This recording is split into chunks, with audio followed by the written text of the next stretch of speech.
are now tuned in to Hits 92.3, where we take great pride in personal expression of one's feelings, thoughts, or ideals. What you're getting ready to hear on this show are the opinions of the hosts and their guests, and they do not reflect the opinions of Hits 92.3 radio station, the brand, management, staff, their respective advertisers, parent companies, or affiliates. Now stay tuned as this show begins in 5, 4, 3, 2, 1. It's another beautiful night. I'm amongst the twilight, and you in the best place in the world to be. On top of the motherfucking moon. From the desert to Willie Inn and Ken to Misfit, featuring the legendary Music Soul Child. This one is called Red Money Carlo. Keep it locked right here on Glass House Radio. One with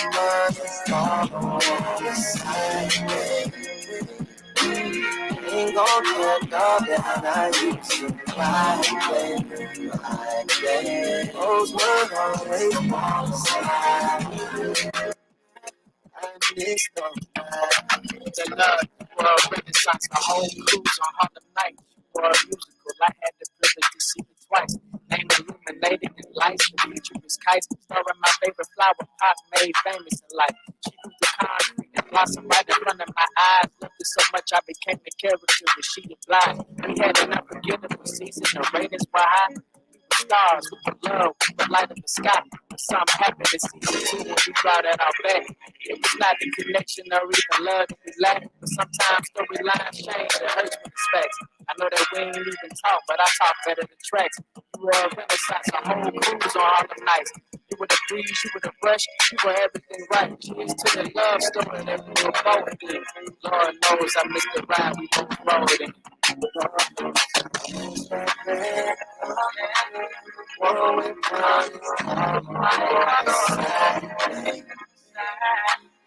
ain't gon' get dog that I used to cry, those were always on the side. I miss those nights. I remember the drive we rode to Satellite Beach, which inspired the classic, but you inspired the rich.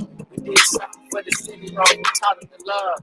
Purple Heart Highway, I never thanked you enough. I never thanked you for the light. You really shined. It was night, one of the darkest, but you came in Vegas, wanted to fight. Lit it up, and that's why this took the longest to write.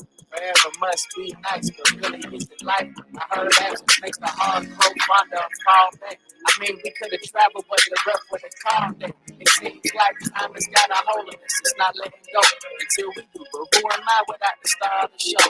But maybe that's all life is trying to give me to see. Set my mind free and then I find me. I don't know, this was a tough one. Don't mind me. That red car and you, good times. It reminds me. Lord knows.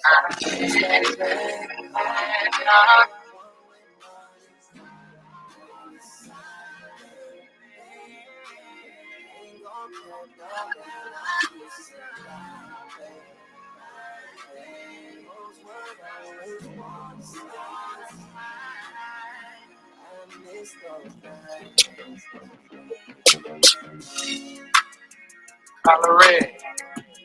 Yeah, that's what we called it. I still had that car right now. I take it back down to Satellite Beach. That's what love was, you know. Rose, we were bigger than big. Just a nod to everything we did. Yeah. Lord knows I miss that red car. One with mama's car on the side. Ain't gon' get dog that I used to cry, baby.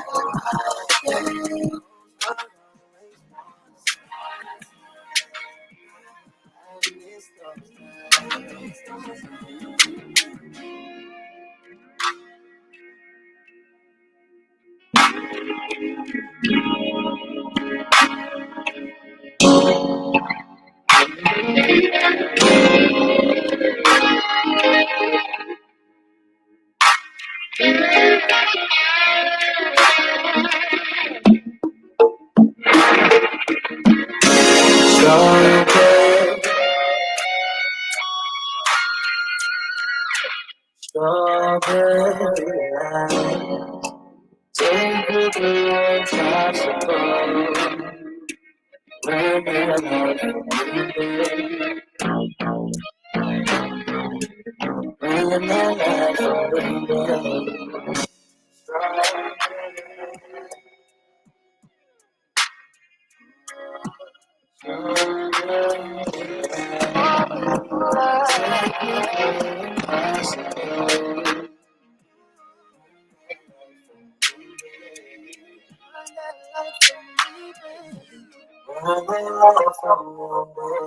What's up? All my truckers out there, I need y'all to be tuned in to All Hustle, No Fear each and every morning. We will be in your ear, keeping you awake, making sure you don't roll over that slow ass car in front of you, or you get to your destination safely, okay? Make sure you tune in, leave them lot lizards alone, and listen to All Hustle, No Fear each and every morning for 7 to 10 a.m., waking you up in the best way. All you got to do is download Hits 92.3 ATL's app in the iTunes store or the Android, Google Play, whatever. You know what I'm talking about. Download it and listen. All of y'all CBD 492 Burger 495. Breaker 49, Breaker 49. We've got a hot body on the radio right now, sounding real good, giving us orgasms. Let us go ahead and tune in right now to Hits 92.3, the real definition of internet radio. Over and out.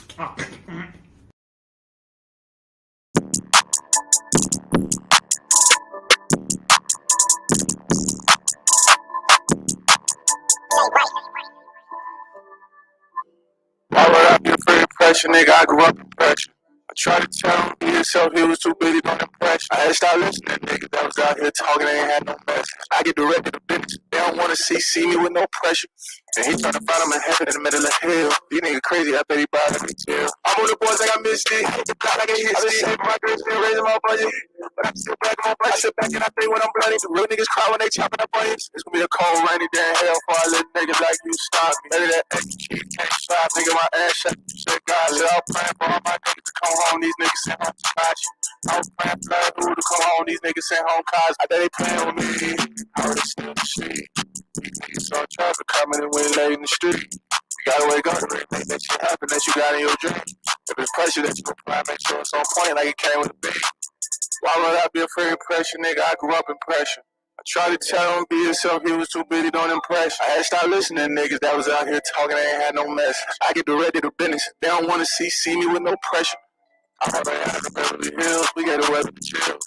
It's easy to walk away from a deal when that shit ain't really a deal. These niggas always talk about something, they really don't be talking about nothing. And they gon' get mad every damn time when you tell them they ain't talking about nothing. It's gonna be a cold, rainy day in hell for a little nigga like you stop me. Maybe that extra cheese can't slide, nigga, my ass shut. Say God, so I'm praying for all my niggas to come home, these niggas sent home to Cosby.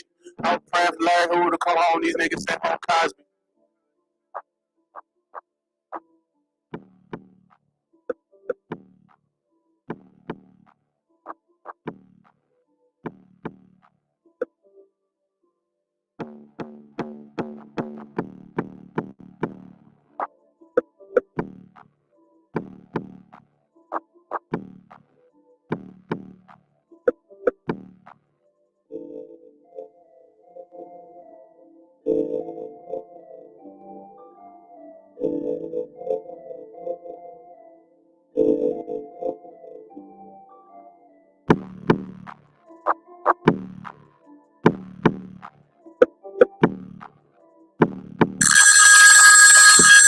What's up? You are now tuned in to Hits 92.3, the real definition of internet radio.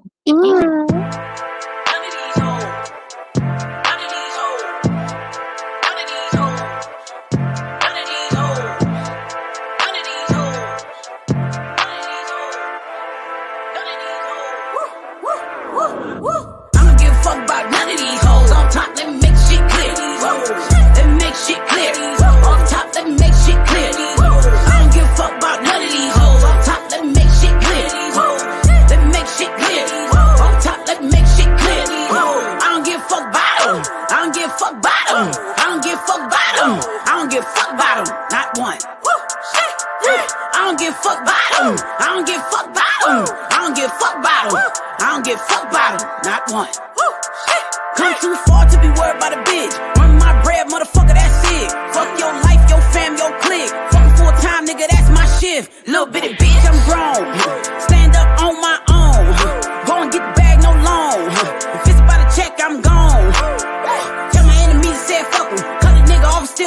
have your bitch back, I don't cuff 'em. Keep 'em long distance, I don't trust 'em. Talk a lot of shit till I hush 'em. Quiet. Fuck all these hoes, bone from side. Bitch try to kill me with all that hatred. Still ain't died. Shit, I had a whole damn city disliking a nigga. Still ain't high. Jig ain't poppin' like she say she is. Bitch, hold them lies. Tell these hating ass niggas and bitches they can suck what's between my thighs. Fuck 'em, fuck 'em, fuck 'em. Bitch, don't kill my vibe. I don't give a fuck about none of these hoes. Off top, let me make shit clear to these hoes. Let me make shit clear to these hoes. Off top, let me make shit clear to these hoes. I don't give a fuck about none of these hoes. Off top, let me make shit clear to these hoes. Let me make shit clear to these hoes. Off top, let me make shit clear to these hoes. I don't give a fuck about them. I don't give a fuck about them. I don't give a fuck about them. I don't give a fuck about them. Not one. I don't give a fuck about them. I don't give a fuck about them. I don't give a fuck about them. I don't give a fuck about them. Not one. Fuck that nigga. Fuck that bitch. Fell down 5. Got back up 6. Bitch, I'm saucy. Bitch, I'm rich. Bitch, I'm drippin'. Bitch, I'm lit. Fuck that nigga. Fuck that bitch. Fell down 5. Got back up 6. Bitch, I'm saucy. Bitch, I'm rich. Bitch, I'm drippin'. Bitch, I'm lit. It ain't my fault you ain't getting no ends out here. Bitch, I earned. It ain't my fault that you thrive off me being down. Bitch, I'm turned. I used to give a fuck what a hoe had to say, but bitch, I learned. If it ain't by the check, ain't no need for you to check. So these hoes is none of my concern. Tell a nigga run my end before I make contact 10. Late on my 5-0-10, I cannot pretend. Me and lame hoes don't blend. Fuck what you thought in your opinion. No new friends. I don't need to make no amends. I don't need to follow no trends. Fuck them. Fuck, give a fuck about none of these hoes. At the hook, come tell their ass again. Woo. Fuck about none of these hoes. Off top, let me make shit clear. These hoes. Let me make shit clear. These hoes. Off top, let me make shit clear. These hoes. I don't give a fuck about none of these hoes. Off top, let me make shit clear. These hoes. Let me make shit clear. These hoes. Off top, let me make shit clear. These hoes. I don't give a fuck about them. I don't give a fuck about them. I don't give a fuck about them. I don't give a fuck about them. Not one. I don't give a fuck about them. I don't give a fuck about them. I don't give a fuck about them. I don't give a fuck about them. Not one.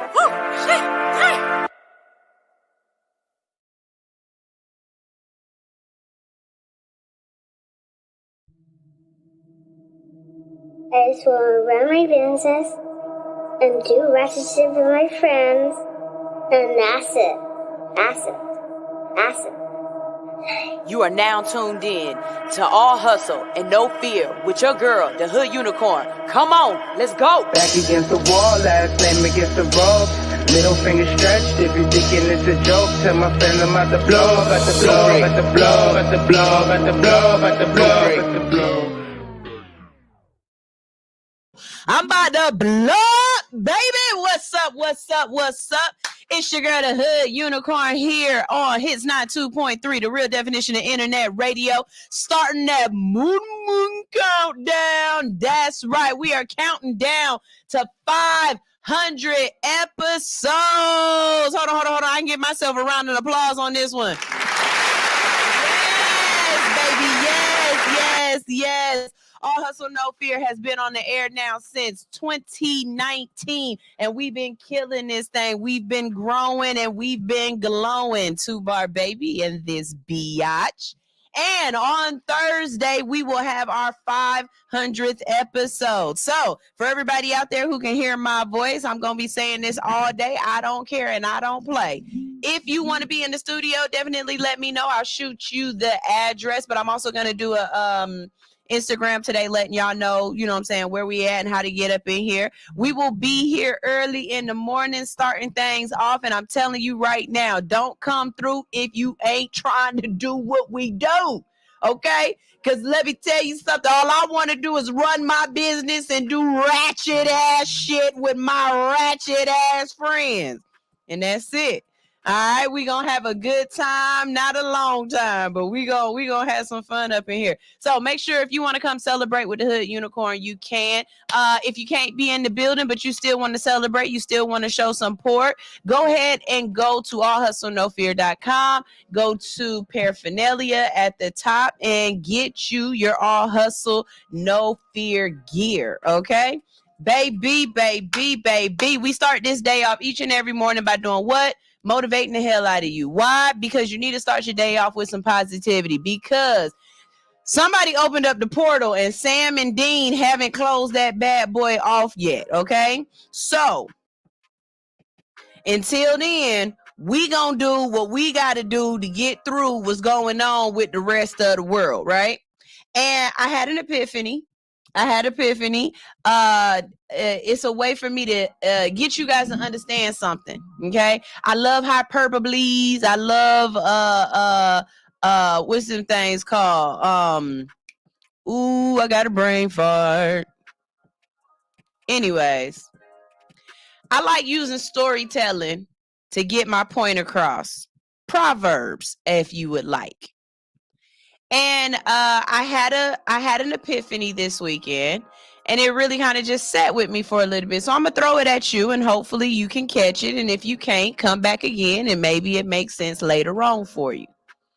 But I've been walking around now for months with this big sign on my Gmail saying that you have 95% left storage. You have 98% left storage. You have, right at 99.99% left storage.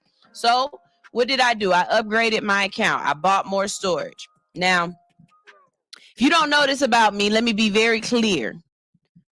I'm not cheap. I'm very frugal, though. And what I mean by that is it's got to make me want to buy it. I don't care about your propaganda. I don't care about your marketing tactics. I don't care about your guilt trips. If I don't want to pay for it and I don't want to buy it, I'm not going to do it. And some things just don't make sense to me. So I upgraded for the first upgrade. It's only $2 a month. I can deal with that because I need this storage because I have a lot of content. Okay. So if you know anything about Google isn't just the email. It's also your Google Drive. It's also your pictures. It's a lot of things that go into that Google storage. Now, I've upgraded and we're good now. They gave me just a little bit to keep me pacified. But within a couple of months, I used up that storage as well. It's gone. And now here's that blinking light again telling me, hey, you are over full. You need to do something about this. It's time to let something go, or you need to upgrade. Y'all hear what I'm saying? It's time to let something go, or you need to upgrade. This weekend, it maxed out. It hit critical override. It said you can't get not a another email. You can't save not a another picture. You can't write not a another article. And now I'm getting worried. I've waited so long to fix this. Y'all hear me? I've waited so long to fix this now that it's at critical mass and there's nothing else I can do, but I have to address this situation. So the first thing I thought of was, man, I'm going to have to get a new email address, but I've had this email address for years. It's connected to my bills. It's connected to my trading. There are things that I'm not even sure will allow me to change the email address, nor do I necessarily know who I need to get in contact with so I can change this email address. So again, I'm worried and I'm getting frustrated. But instead of breaking down and losing my shit, I decide let's spend some time figuring out what we can let go of and how we can get rid of it. So I go through all of my emails and I've deleted everything. There's no spam there. I don't have 10,000 emails waiting to be opened. It's clear, but it only took away a little bit. So I say it's got to be my content. And I go to my content and I start getting rid of pictures and videos and excess. Some of the stuff is copied 4 and 5 times. I got the same picture 5 times. Y'all, I swear to God, if this is a collector.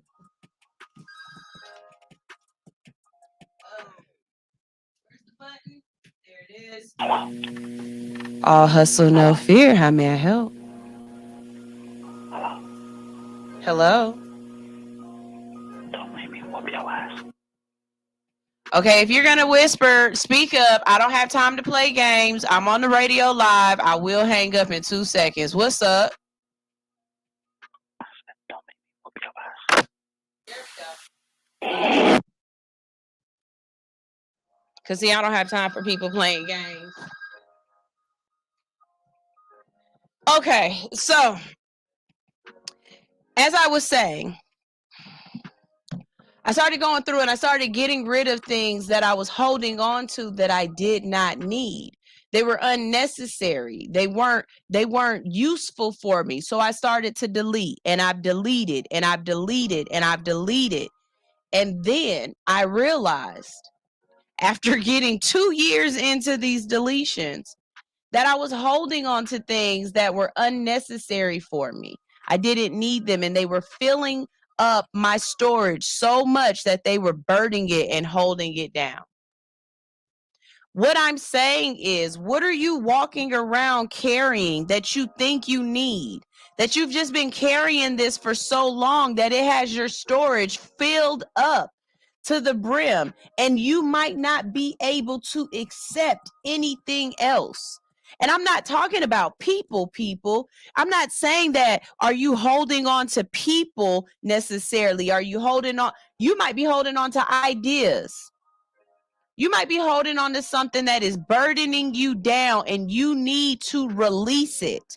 And whether that release means actually doing it, actually engaging in it, and not just sitting there holding on to it, knowing that it's on your heart, but it might be releasing it, meaning this ain't good for you anymore. I don't know what your situation is. What I'm saying to you is sometimes you need to go into your storage and you need to look through everything and one by one decide, is this something that I need to pay attention to? Is this something that I need to hold on to? Or is this something I need to let go of? Is this filling my storage up so much, so completely, that eventually I'm not going to be able to bring something else in?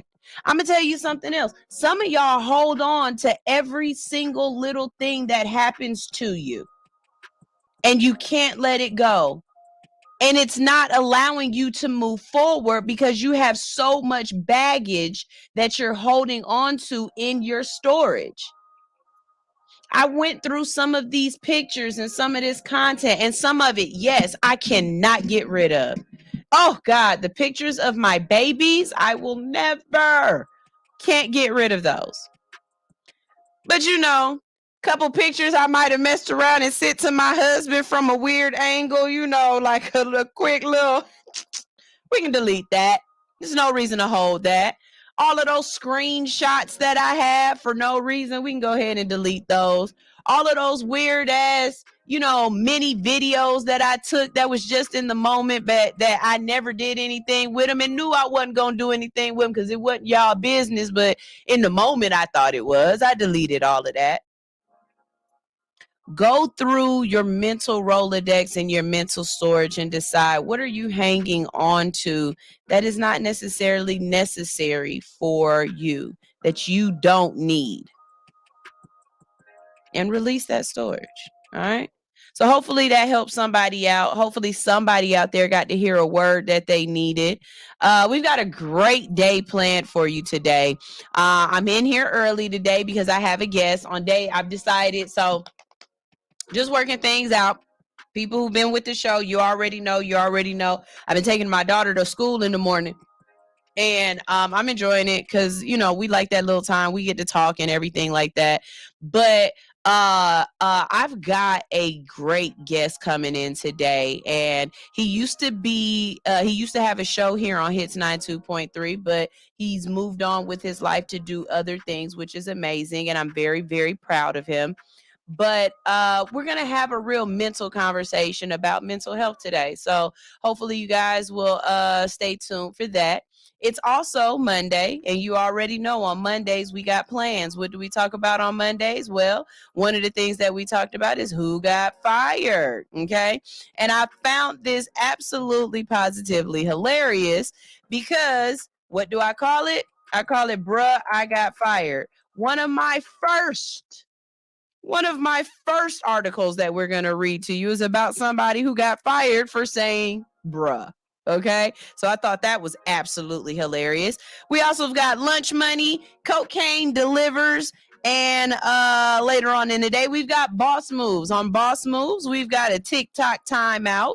We've got MJQ, standalone, Black Barbies, and health food. If we get to all of those. And then we also have some Ask the Hoods available, and I'd love to hear our guest opinion on that. So I need you guys to stay tuned because All Hustle, No Fear is here for you. And last but not least, if you were the person who just called playing on the phone, please don't. I just don't have the energy, the time, or the ability to facilitate your foolishness, okay? So I'm going to turn the ringer back on because I need to give other people the opportunity to call in if they want to engage in the show. The phone number is 404-254-4347. Otherwise, mind your manners. Okay? Y'all know how I feel. This is All Hustle, No Fear on Hits 92.3, the real definition of internet radio. I will be right back. You will be right back. And while we're gone, what you're going to do is tell a friend to tune in. Hits 92.3. Good morning, good morning, good morning. This is All Hustle, No Fear on Hits 92.3. And every morning you wake up with us because we rock your mic. Mm-hmm. How big is your mic, Sunshine? Big enough to interview you with.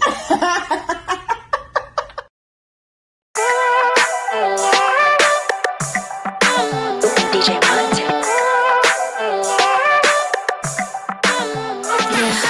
Wanna talk to me? You tryna know my name, but I ain't on tonight. I'm just tryna feel the vibe. You don't know what to say, you're just tryna swing my way. Oh, I know you see the light. You just tryna get inside. I'm just tryna sing my song. Me and my girls keep out. No need to touch at all. You can look, but just don't touch. Give me a fit to leave me alone. Now tell me who's in charge. Your ego's way too small.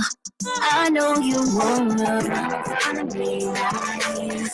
I wanna know my name, but I ain't know tonight. Come and talk to me nice. Ooh, you really wanna know my name, but I ain't know tonight. I'm just here for a good time. I better get you fantasizing. I can see it all in your eyes. I know I got you hypnotized. Yeah, I'm just here for a good time. I better get you fantasizing. I can see it all in your eyes. I know I got you hypnotized. Yeah, don't touch, that's all, baby. Don't me, that's always. It's firework, it's all in a day. Consider this a perk if I'm all in your face. Like, who want it? You got it. I got it. I got it. Egypt, one building a day. You're looking for a body, it's right in your face. Yeah, I'm just trying to sing my song. Me and my girls keep on. No need to touch at all. You can look, but just don't touch. Give me a fit to leave me alone. Now tell me who's in charge. Your ego's way too small. I know you wanna be nice.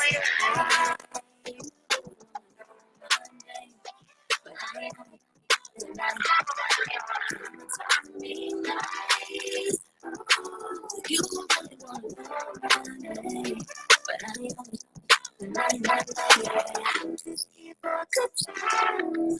I better get you fantasizing. I can see it all in your eyes. I know I got you hypnotized. Yeah, I'm just here for a good time. I better get you fantasizing. I can see it all in your eyes. I know I got you hypnotized. Yeah.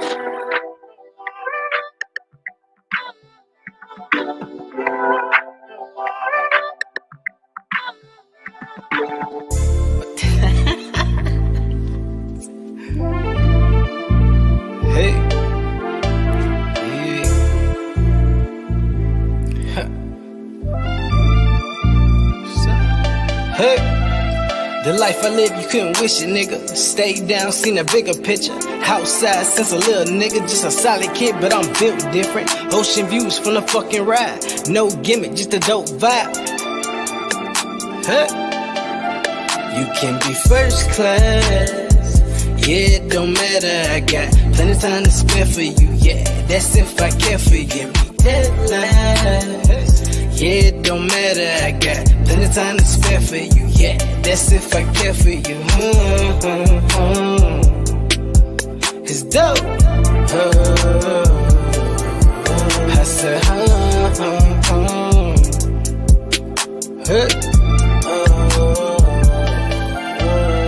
smoking good, this shit hit different. Heard you talking, but I wasn't listening. Zoned out off good piff. Smelling good in Saks Fifth. Smoking good, this shit hit different. Heard you talking, but I wasn't listening. Zoned out off good piff. Smelling good in Saks Fifth. Kush be my cologne. Yeah, you know I'm smoking strong. Took them risks and made it home. Dog, you know everybody can't go. Real G, I'm made for this. In these streets, they dangerous. Dog, them boys can't hang with us. Tweaking got them Friday problems. Must be on that angel dust. If I say I love you, then that means you gain my trust. Hey, riding with Don Coasty, yeah, this shit get dangerous. Hey, grandma pray for us. Hey, fake the play on Foolie, I was short with a finesse. Go! Just want my time, taste of this vibe. Say what you want, I'm still gigging, little baby, you want in this ride. Just speaking your mind, still a big toast to my brothers. Closer than cousins, your blood just be more to discussion. Dubs in my line with percussion, no it ain't nothing. Let bitch cook the dough, now it jumping. Whipping my thumb in my pinky, shocker who blacker the flow with me, fatter no chini. Believe me, it's easy to be what you be if you get off your ass, but don't take it from me. Top of this flight to the soles of your feet. Keep it 100 and on all three. Part of my speech while I kick up my feet. Feel like them waters is always in reach. You can be first class. Yeah, it don't matter, I got plenty of time to spare for you. Yeah, that's if I care for you. Deadlines. Yeah, it don't matter, I got plenty of time to spare for you. Yeah, that's if I care for you. It's dope. I said,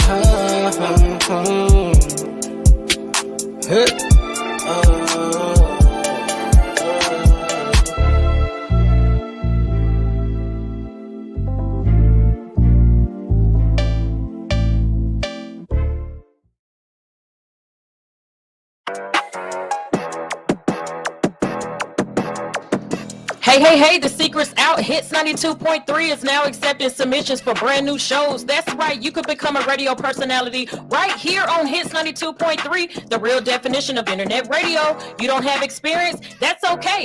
You don't live in Georgia? That's okay. You don't know what to do now?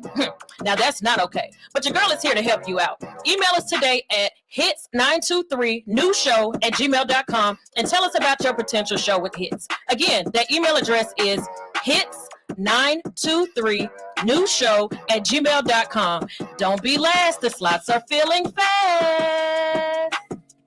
Hey, get your own show today. Hey, get your own show today. Hey. What's up? This is your girl, the Hood Unicorn. I'm right here on Hits 92.3. Y'all, okay, so I was just going through Instagram real quick, right? Oh, that's a cute little dress. I was going through Instagram real quick, right? And I just saw that the Shade Room just posted congratulations to Sophia Grace, one of the girlies from the 2011 viral performance of Super Bass on Ellen. Y'all remember when them two little girls came on Ellen and they was all dancing and they was singing Super Bass, and then Ellen brought her back and they brought Nicki Minaj out. Them little girls was little tiny tots, little tater tots. You know what I'm saying? Little mini people. They said congratulations because she just had her own baby. Baby, ain't nothing like seeing some little young babies grow up having babies to make you feel old as hell. Because what? This little girl's supposed to still be a little girl. You can't stand seeing kids grow up. That's crazy. But Good morning, good morning, good morning. Let's get this thing a-langin' because we got a show for you today. It is time for Bruh, I Got Fired. You already know. We letting you know who got fired, who needed to get fired, who probably should get fired, and it's probably coming up like they gonna get fired. Now, the first one I have is actually called Bruh, I Got Fired. Why is it called Bruh, I Got Fired? Because somebody got fired for using the word bruh. Now, last time I checked, bruh was like a universal word. You know what I'm saying? It's like dude. You know, back in the day, remember dude, where's my car? I'm a dude. He's a dude. She's a dude. We're all dudes. That's bruh. I'm a bruh. She's a bruh. He's a bruh. We're all bruhs. Bruh is a universal word. At this point, bruh is non-binary. Does that help for you? You Percocet babies out there? Bruh is a non-binary word. Oh my God, I just got triggered when I said Percocet baby. We got to come back to a conversation. But anyways, listen to why this girl got fired. I mean, this person got fired because I can't remember if it's a girl or a boy, and I don't want to lie. But you know, it's a bruh because bruh is for everybody, right? Dallas Morning News reporter allegedly fired for calling mayor bruh on Twitter. Okay. A Dallas Morning newspaper reporter was left without a job after addressing Dallas Mayor Eric Johnson as bruh on Twitter last month. On February 11th, Johnson took to Twitter to claim that local media had no interest in reporting the city's drop in violent crime. Various local media outlets, including reporters from the Dallas Morning News who had covered the crime trend, as well as their readers, called out Johnson in the comments. Megan Mandrum, a reporter who had worked for the Dallas Morning News Education Lab since last summer, also chimed in, tweeting, bruh, national news is always going to chase the trend. Cultivate relationships with quality local news partnerships. Johnson criticized Magdrum's tweet, which has since been deleted, writing, "Gotta love when folks let their interest bias show. I get to be addressed by bruh by someone who writes for my local daily paper, whom I've never met." In an interview, Mangdrum told D Magazine, "Standing up for my colleagues and the work that we do when I know we're doing good and honest work is something I pride myself on and something that I look for in my colleagues and in my workplace. Well, however, these tweets, 3 days after she sent out the tweet, Mangdrum was fired for violating the paper's social media policy. She told D Magazine she was called in for a meeting with the paper's executive editor, Catrice Hardley, who, like the mayor, is also Black, and questioned if she still would have used the word bruh if the mayor were white. Mangdrum, who is white, replied, yes. I would never tell a person of color, oh, it wasn't racist, you shouldn't feel that way. But I know my intent, and it was not all about race. I use that word with my friends, and I tweet when I tweet about hockey. It's just part of my vernacular. I grew up in Central Florida, and you know, I'm a millennial."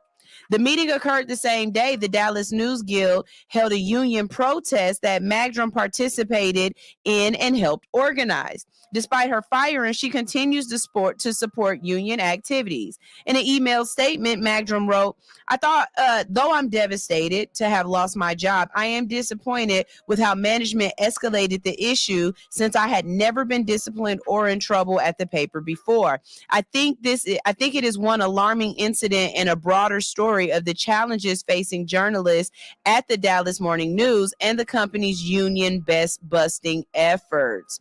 Okay, so the Dallas News Guild has filed a complaint with the National Labor Relations Board on her behalf, one of half a dozen filed in the past few months. Magdrum said she noted that in February, the company disbanded the team behind the paper's Spanish language publication, Al Dia.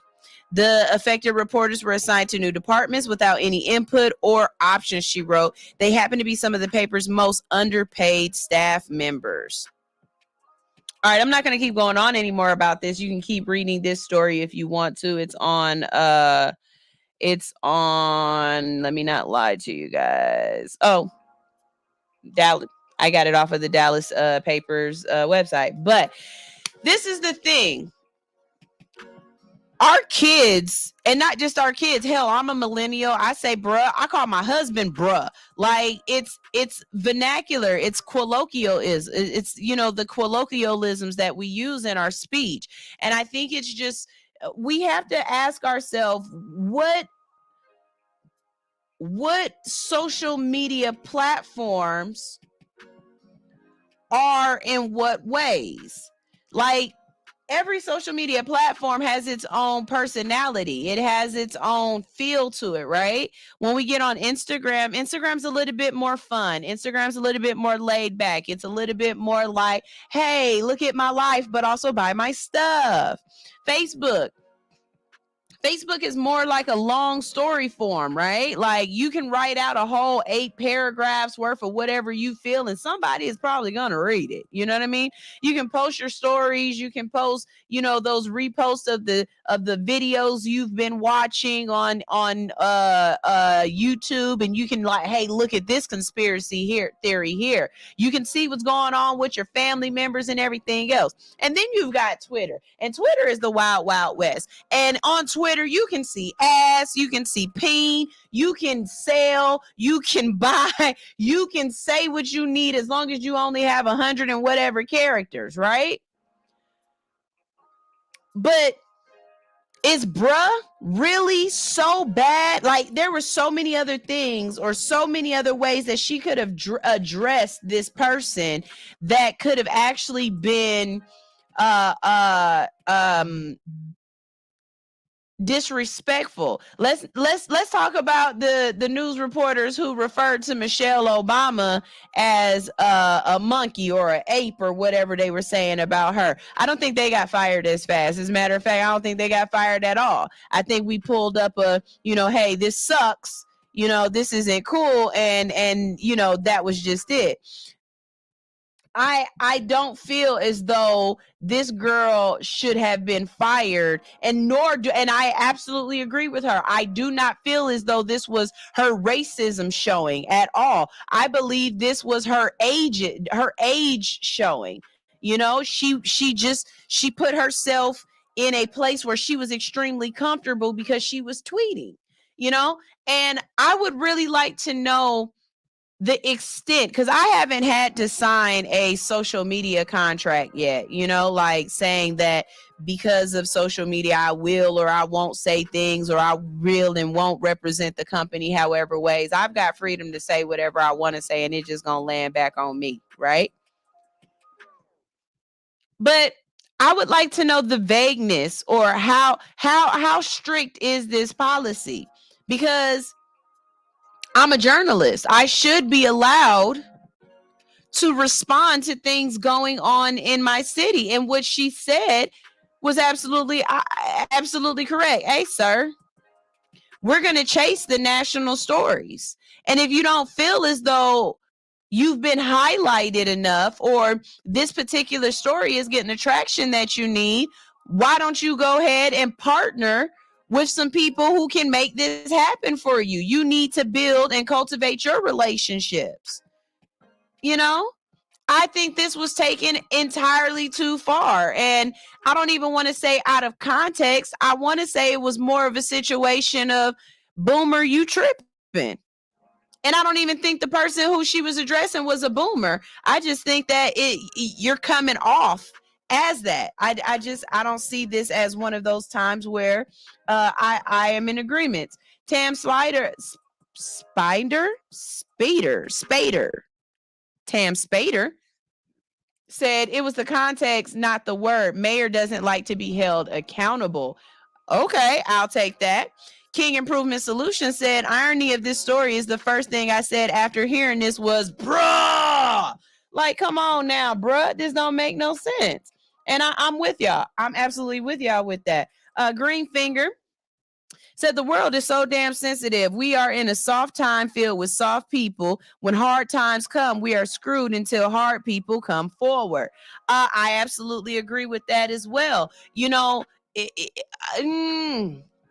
so before we move on, since we're talking about soft people and soft times, has everybody seen the Walmart girl? Just go ahead if you on Instagram and you watching. Give me some hearts if you've seen the little girl in Walmart over the last couple of days that was in there with her grandmother or with some older lady, and she was tearing up the place. If you know what I'm talking about on streaming, let me know. But I was watching this little Percocet baby, and I'm thinking to myself, this is one of those situations where we have gentle parented ourselves into a corner. Okay? Like we have gentle parent so much that we have taken away our ability to be a influence on our child. You can no longer influence this child. She believes she knows more than any adult, and that she has absolutely no repercussions. She has no accountability. She can do and say and act as if she wants to, and you still have to do for her. You still got to do whatever. Let me tell you something. I won't, and I will not. People going through the comments and just watching it and watching people say, you know, hey, I would have whooped her ass and I would have did this, that, and the third, and she need this. No, you wouldn't have. You wouldn't have, because you would have been too worried that somebody would have pulled the camera out on you and they would have took her away from you, or they would have arrested you, because you are no longer allowing a parent the option of providing discipline to children. And this has started way in the early 90s when them stay-at-home moms were trying to convince stay-at-home Caucasian moms were trying to convince black moms that no, all you have to do is put them in a timeout. You shouldn't spank your kids. That's not right. Now, don't get it twisted. I'm not saying that we need to take it as far as our parents have taken it in the past. I'm not saying that, you know, we need to get cholas thrown at us. I'm not saying that y'all should cut the cord off of the iron and beat your child with an extension cord. I live that life. I'm not saying, you know, you need switches or belts or anything else like that. But what I am saying is there are certain times where Bernie Mac was right, where you need to punch these kids dead in their sternum, where you need to let these kids know that you gonna do something that I might not, that you don't think I found out about, but I know that you did it, and I'm gonna make sure to get in your ass about it. You know what I'm saying? This gentle parenting, it can only go but so far. This letting everybody win, thinking everybody's supposed to get a trophy, thinking everybody is supposed, just because you showed up, that you get to show out. I don't think so. I don't think so. And listening to people tell how they would have handled the situation, and you have the extremities. You have one, and I use that word the way I wanted to use it. You got extremes where you got people on one side that's like, she just needs some love, she needs a hug, and you got other people that's like, I would have whooped the shit out of her. It needs to be something in the middle. Like there's something in the middle. I absolutely feel as though there are certain situations where, yes, the government needs to come in, or somebody needs to come in and help these children and save these children. That little girl whose mom shaved her head on purpose on Instagram for likes and follows and hee ha ha's, because I'm the adult and I can do this, and you didn't. That is mental. That is extreme. That is child abuse. I absolutely am not for that. But this little girl acting out in Walmart, trying to kick her grandma, fighting other adults, throwing stuff all over the ground. One or two things would have happened with me as the adult, as the parent. And y'all can call in 404-254-4347. Let me know how you feel about this, what your thoughts on it was. One or two things would have happened. Okay. One, I would have showed y'all how much I don't care about being embarrassed. And I would have showed out on that girl the same way that she throwing stuff and kicking and yelling and screaming. I would have mirrored her exact attitude. I would have made that little girl so embarrassed to be around me that she would have had to walk out of Walmart. I'm telling you, I would have started picking up all the dirt she threw on the ground, all the stuff she already messed up, because they made that lady pay for all that stuff. I would have started throwing that around too. I would have been putting it all over my face. I'd have been screaming, acting a fit. Y'all gonna take both of us.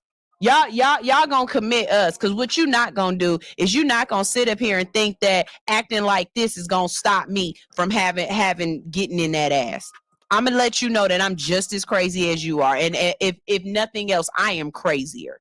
The other thing I would have did, and I mean this with all my heart, and I know somebody out there is gonna say you can't militarize, or you can't use the police for your in certain no. I would have let Walmart police, security, whatever. I would have let them detain her and take her.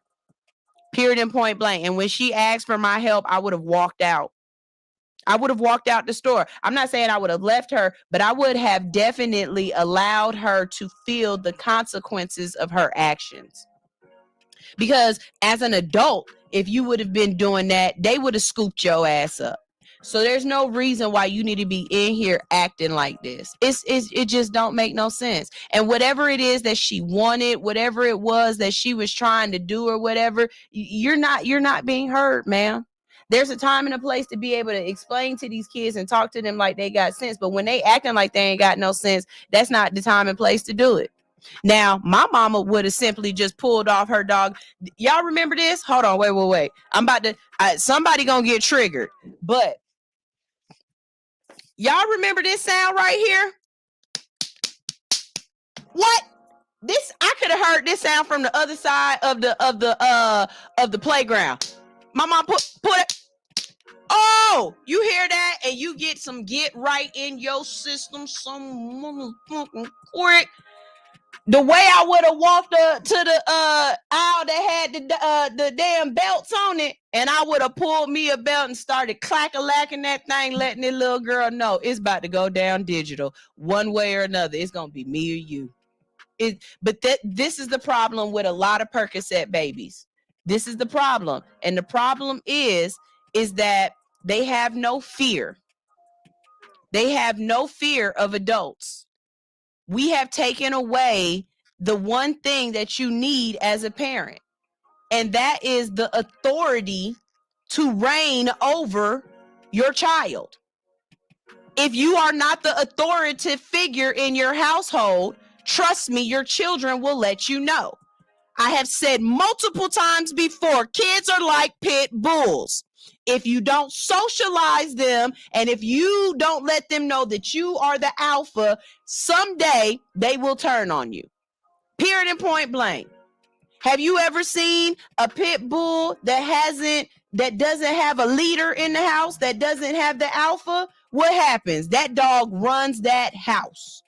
Y'all scared of it. It's shitting everywhere. Every time you open the door, it's bolting out the door because you haven't taken control of your household and let that dog know you the alpha. It's the same thing with kids. You don't socialize these kids correctly. When they get out in public, they don't know how to damn act.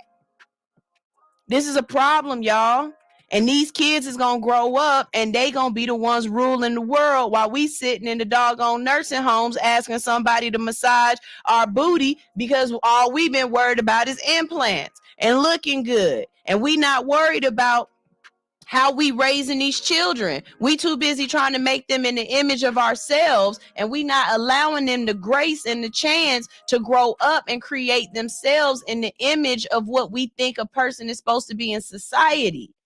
You doing the wrong thing, parents. Stop worrying about if your daughter got on a crop top, some cute glasses, and her hair is done, and she got on some fresh ass J's, and start worrying about the fact whether or not she understands that she is a part of society, and you can't do this to anybody and everybody. These kids is growing up in a world where guns are everywhere. fuck around and find out is a real ass thing. And all it takes is the right person to run up on, and you gonna fuck around and find out. And I feel so bad for these kids. I did want to give that little girl a hug, but I wanted to punch her dead in her sternum first and tell her sit down and shut up. Now that you've gotten quiet, now that you've gotten yourself together, now let me know what the problem is so we can fix this.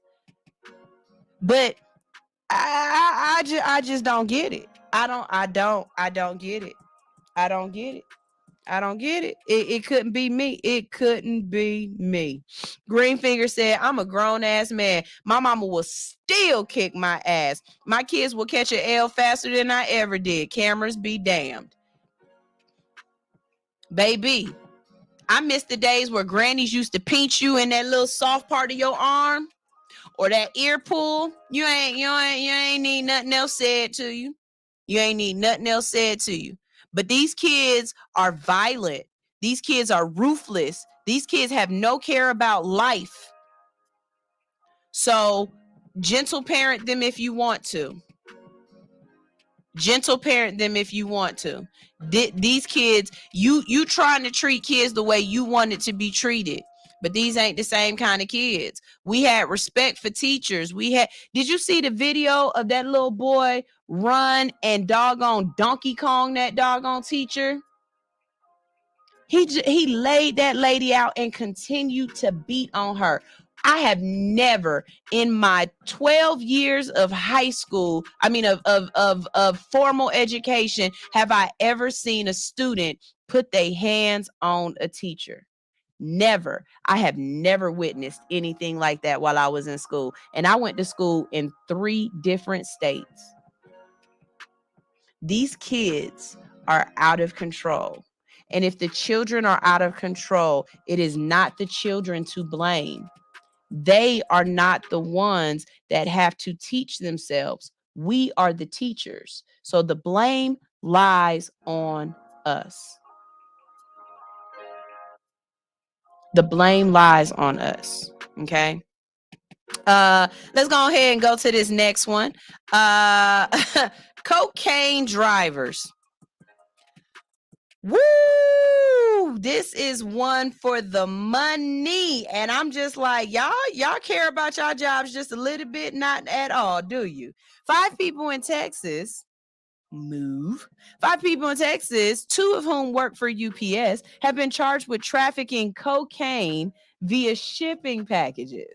So basically, these folks said, I'm already at work and I'm putting in that work. The operation seems simple. One of the men charged, Xavier Mendoza, you already knew he was out for trouble. His last name Mendoza. Ain't that the man who was selling drugs on low down dirty shot? Okay, I'm sorry. Shame. Okay, I'm sorry. Okay. One of the men charged, Javier Mendoza, would bring the packages to UPS employees Orlando Alamazan and Felicio Salinas. Jose Lozano provided fake shipping labels, and Bernardo Gomez stored the drugs at his house. Police seized about 60 kilograms of cocaine. All 5 suspects are charged with conspiracy with intent to distribute cocaine and possession with intent to distribute cocaine, and all face up to life in prison and a fine of $10 million. A spokesperson told CBS News, we are aware of the incident involving 2 UPS employees and we are cooperating with the investigation. As this is an ongoing investigation, we're not able to make additional comments at this time, but instead defer to investigating authorities. I have no Starkey comment to add here, though I will be looking at UPS trucks a little bit differently from now on. Y'all, you gotta really be able to, like, can you imagine packaging the packages with cocaine and then taking them and dropping them off at people's job? Or could you imagine leaving a box of cocaine on somebody's front porch, and then a porch thief, what they call them? I almost said porch monkey, but that's not. That's something different. That's something different. I can say it, you can't. Porch pirates. That's what they call you. A porch pirate come and steal some cocaine off your front yard. I promise you, it's like feeding cats. They gonna come back over and over and over again. Y'all better be careful over here. Let's see. Natural Way said, they said I'm gonna get a job to move my work. I'm gonna get paid to work while I work. Porch pirate. Yeah, that's the right way to say it. David said, they are dumb as hell. Who sends coke through the mail? And worse than that's worse than sending weed through the mail. The fact that they was in Texas is what got me. I would have expected this to be out of Florida. If this would have been in Miami, Florida, I wouldn't have even been surprised, sir. It makes sense. I believe this sounds like something some people in doggone Florida would do. But Texas, this what y'all doing now? I want to know. What was the conversation? Hey, Shawty, we work at UPS. This gonna be easy. All you gotta do is put the cocaine. Put the cocaine in the box. I'm slap that label on there, and then So do you pretend like you scanned? How'd y'all get caught? Did somebody tell on y'all? Did somebody notice it was an extra package on the truck that didn't get delivered? Like, I want to know how they found this out. What's up, Judy? Judy with the booty. Judy is pressure is watching. It's giving Florida vibes, right? This sound like some Florida schnip. This don't sound like no Tejas. This sounds straight up like Florida. But whatever. Okay, Texas. Y'all, now this one is giving the crime doesn't, it just doesn't, the crime and the punishment don't add up. Like, it's got to make sense, right? This don't make sense. Now, a woman is accused of using her aunt's debit card to charge $12,000 worth of DoorDash orders. That's a lot of money. $12,000 worth of DoorDash. Now, that's not why the crime don't fit the punishment. Here we go. This is out in Hammond, Louisiana. There it is. That's why it don't fit, because it's in Louisiana, and don't nobody want to go to jail in Louisiana. Same way you don't want to go to jail in Russia, and you don't want to go to jail in Mexico. You do not want to go to jail in Louisiana. When you talking about slavery is legal, you talking about chain gang cleaning the master's house, the Louisiana is not where you want to go to jail, okay? But anyways, a Louisiana woman is accused of using her aunt's debit card to make hundreds of fraudulent purchases through DoorDash. According to the Tangipahoa Parish Sheriff's Office, 31-year-old Miley Morris was booked in the jail on February 16th on 816 counts of criminal finance charges. Authorities said Morris ordered about $12,000 worth of food and merchandise from restaurants and stores in the Hammond area during November of 2022 and January of 2023.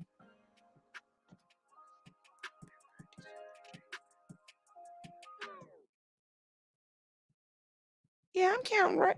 3 months? You spent $12,000 on DoorDash in 3 months? Yeah, you tripping. Okay. According to investigators, Morris made 136 unauthorized purchases using her 73-year-old aunt's debit card, which she had linked to a personal DoorDash account. WVUE reports the orders were made from retail stores that included Big Lots, PetSmart, Walgreens, CVS, Dollar General, and several fast foods. Okay, look, I DoorDash, and I've DoorDashed to Dollar General and CVS and Walgreens, but I ain't never DoorDashed to a PetSmart or a Big Lots. I ain't know you could get stuff from there. That's pretty dope. The Sheriff Jimmy Travis said Morris's bond has been set at, y'all ready for this? $18 million. Her bond is 18. This is not a discrepancy, y'all. Her bond is $18 million. But she only spent $12,000. And her bond is $18 million. Louisiana don't make $18 million in the whole year in Louisiana in taxes. How are you charging this one girl $18 million to get out of jail? That don't even sound. Who? What's 10% of $18 million? $1.8 million, if I'm not mistaken, right? Ma'am. What? Okay, Judy said something. I feel you, Judy. They said they want to make sure she don't get out. Rapists don't get that much. Serial killers don't get that much. 18 million? You could have put 100,000 and she wouldn't have got out. David talking about she was hungry. Hungry hippo my ass. $18 million? This crazy. I can't and I won't. Somebody, it isn't that what's that called? Habeas corpus? Ain't that habeas corpus? Like this the crime don't fit the time. 18 million for DoorDash? That don't make no sense, y'all. I'm not with this one. Teacher Anitra said my cousin just did the same thing to my grandma, but it was only $1,500. Uber Eats, paying cell phone bills and all. And of course, my nana don't want to press charges. I'm not saying don't press charges, and I'm not saying that this girl don't deserve to go to jail. What I'm saying is $18 million, though. $18 million, though. Like that's a lot of money, though. You know what I'm saying? Like the parish she live in ain't worth $18 million. They not bringing that down annually in tourism. I don't think Louisiana, somebody look it up. I don't believe Louisiana's tourism is $18 million.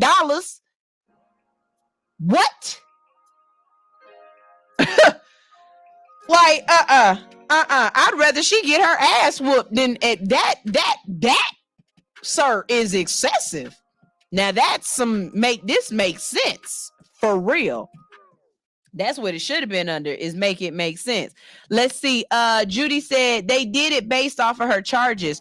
Fraud in itself is big. And yes, I get that. But that could have been on the side of the how much time she get. Because I ain't gonna tell you how I know this, but in Georgia, you get 5 years per charge if you use somebody's social security number. This is Scamville, Atlanta. I'm not gonna tell y'all how I know this. Just know I know. It's 5 years for every single social security number that you use fraudulently. 5 years. She didn't use but one social security number. What the hell? Like, y'all, come on now. Judy said, you right about that. They give worse crimes lesser time. Exactly. It's worse things you could do, and you should definitely get more time. And not even time, it's the bond. The amount that it costs for her to be able to be out and to be free while she's fighting these charges. Right? So if I ran into her grandma's house and did some bad things to her grandma, my bond wouldn't be this high. I would be able to get out and do something else to somebody else's grandma. This girl this is a crime of opportunity. She just stealing from her auntie. Like, she could pay restitution, but $18 million? She'll never be able to pay that and get out, and she'll never, like, no. That's a lot, y'all. That's a lot. That's a lot. That's a lot. Tell me what y'all think. 404-254-4347. I want y'all to call in. Tell me what y'all think of any of the stories that we talked about today. And especially let me know how y'all feel about that little girl at Walmart. Like, as a parent, for real, how do you feel about that little girl at Walmart? Because that one right there, it really does do something to me.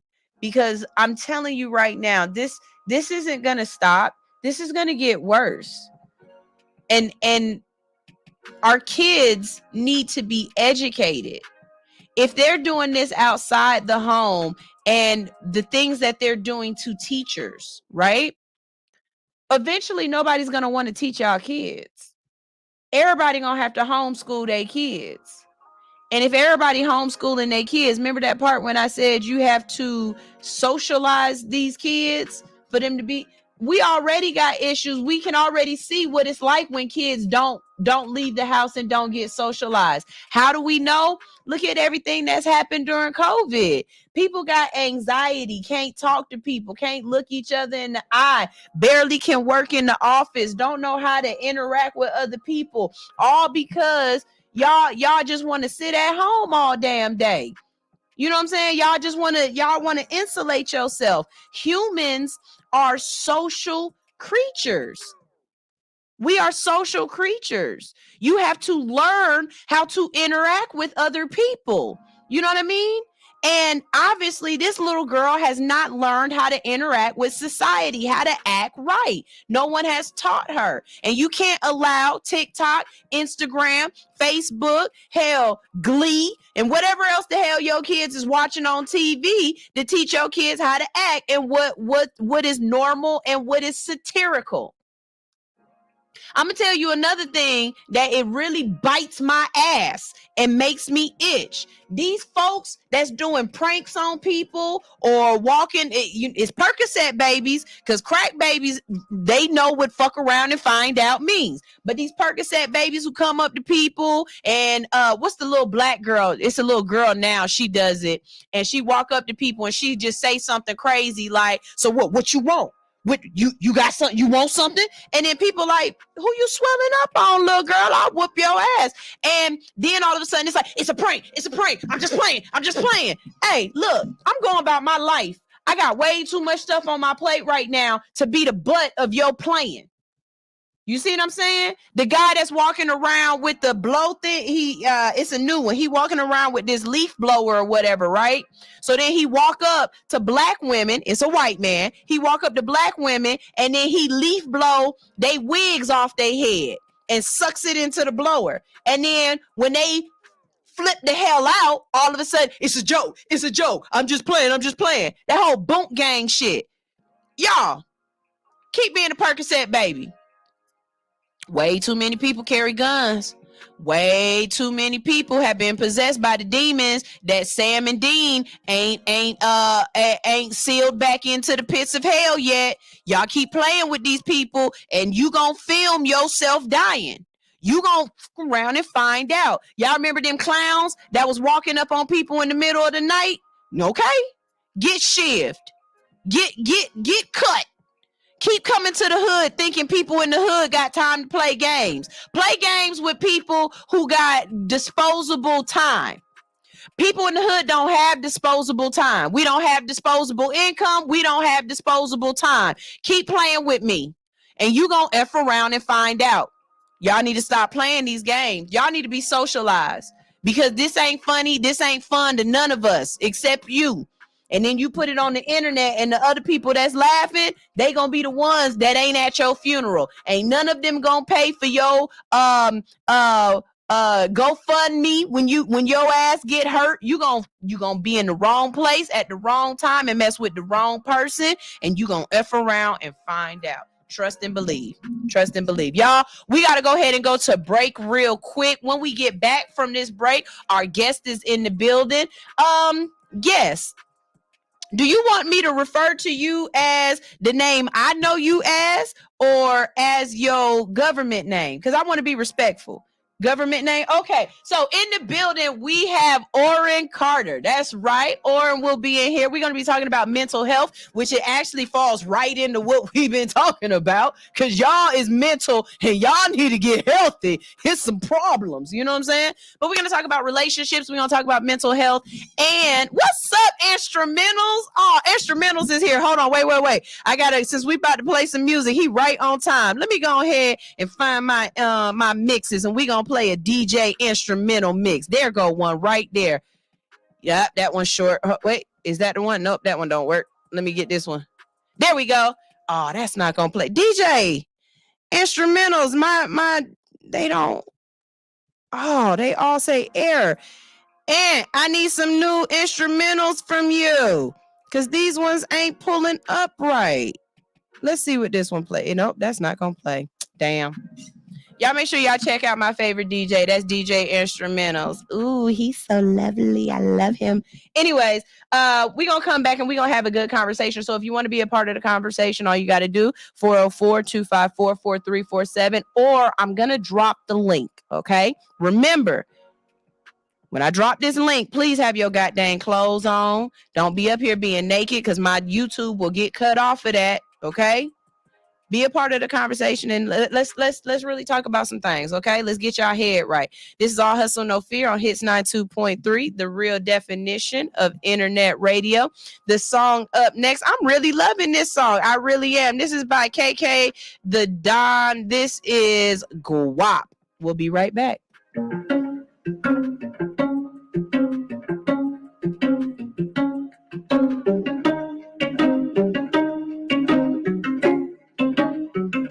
Just imagine flying out with the birds in first class with a bag and the goodies, eating good, living life, getting paid, taking trips without asking. Yeah, just imagine. In LA, VIPs with the stars to be good, with the baddies looking sexy, classic. I'm a savage, classy, bougie, and ratchet. You make it pop, pop, drop, rock, rock, shake it, don't stop, stop, stop, make it pop, make it, get that guap, guap, guap, baby, baby, get that guap, little baby, get that guap. Can you make it pop, pop, drop, rock, rock, shake it, don't stop, stop, stop, make it pop, make it, get that guap, guap, guap, baby, baby, get that guap, little baby, get that guap. Just imagine. Riding top down in Bentley's, Maseratis in the supercars. I'm 65, Kentucky. Might buy a Corvette if I'm lucky. Yeah, never lacking. Put my foot to the powers, got the skills, work the hours. Now I'm touching VVs, cause I'm stacking. It's a passion, they don't need a loan on me. I'm going no time. I handle any situation, never cross the line. And fix the issue, keep it going, never look behind. And when I step in the building, they know it's party time. Yeah, it's party time. You make it pop, lock, drop, rock, rock. Shaky, shaky, don't stop, stop, stop. Make it pop, quickie, quickie, get that guap, guap, guap, baby, baby, get that guap, little baby, get that guap. Can you make it pop, lock, drop, rock, rock. Shaky, shaky, don't stop, stop, stop. Make it pop, quickie, quickie, get that guap, guap, guap, baby, baby, get that guap, little baby, get that guap. They had to make a dance, the bloomers make me shimmy. I got the whole gig poppin', I come to turn up the city. And I got some bling, clear education, no spec. Never still, never shaking me, moving some type of way. Like a rock star, yeah, this was going stupid. Yeah, that's big. My brother 60 producing, I'm hearing them, and I make them feel some kind of way. Keep your business and stay out the way. Pop, pop, drop, rock, rock, shake it, shake it. Don't stop, make it quick, quick. Guap, baby, get that guap, little baby, get that guap. Can you make it pop, pop, drop, rock, rock, shake it, don't stop, make it pop, get that guap. Guap, baby, get that guap, little baby, get that guap. Can you make it pop, pop, drop, rock, rock, shake it, don't stop, make it pop, get that guap. Guap, baby, get that guap, little baby, get that guap. Yeah.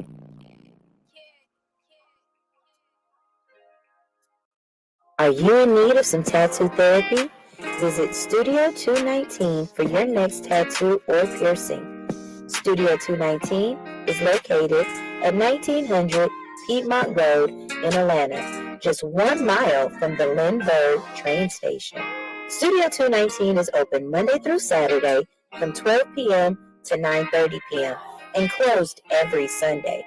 Book your appointment today by visiting www.studio219ink.com. That's studio219ink.com. Make sure to follow 219 on Instagram for promotions and specials at Studio219ink. Studio 219. Let us fix your creative itch.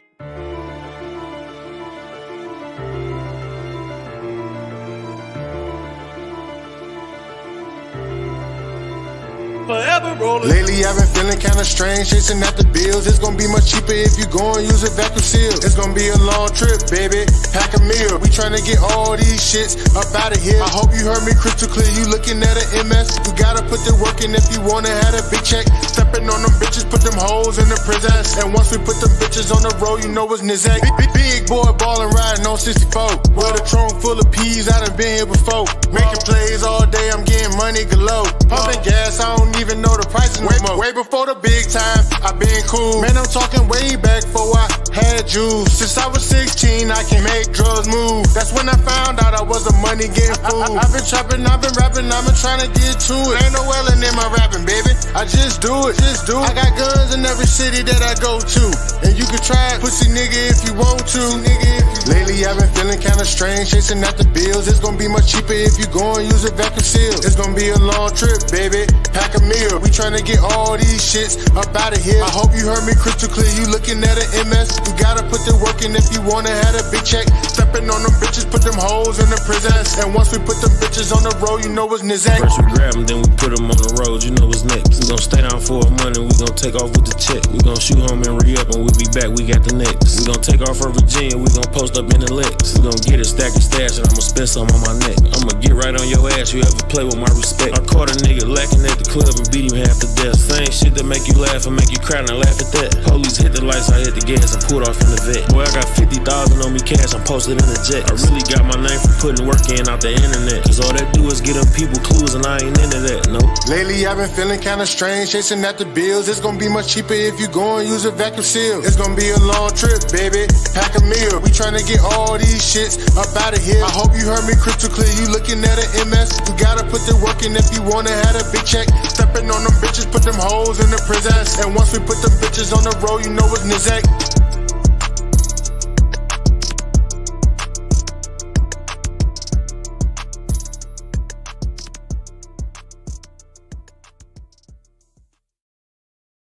We back. That was Pack a Meal by, I always get it backwards, ACM Juice featuring PZ. Y'all, okay, so right here in the building with me today, I have Mr. Orrin Carter, okay? You might know him on Instagram and Facebook as Everybody Hates Chubbs, but I need y'all to know something. We don't hate Chubbs, okay? We don't hate Chubbs at all. As a matter of fact, Chubbs is a really good guy.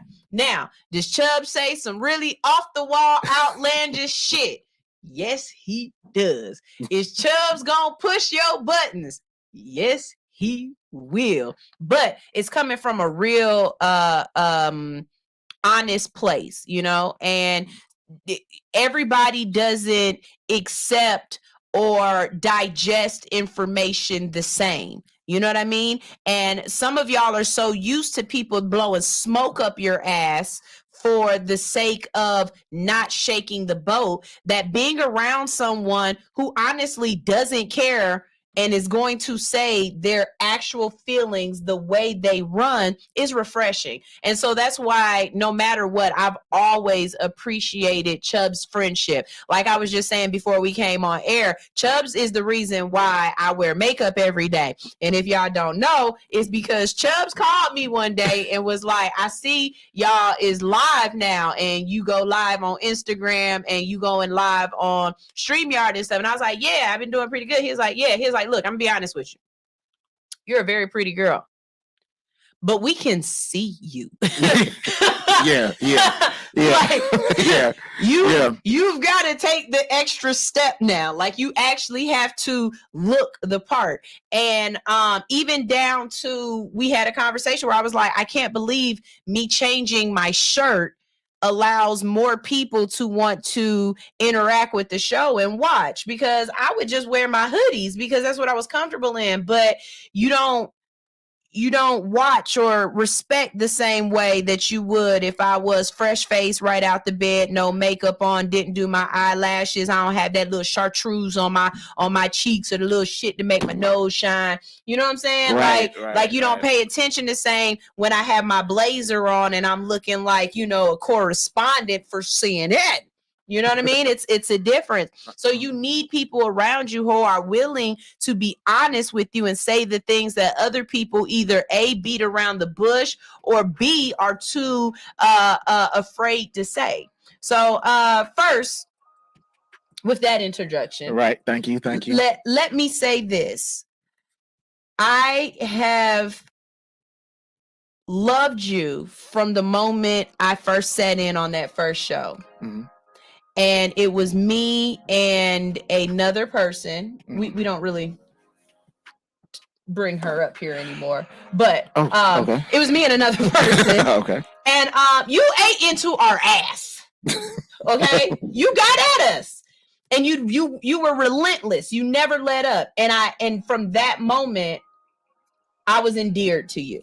Okay. Thank you. In watching your show, Selective Outrage, you and your co-host, watching how y'all came about different topics, watching how you saw it from a man's point of view, and not just a man's point of view, but just from an honesty point of view. I can't always say that I agreed with everything y'all said. Right. I can't say that it wasn't a couple of times that y'all made me want to throw a chair at y'all, because it was a couple of times where I was like, "That y'all some niggles."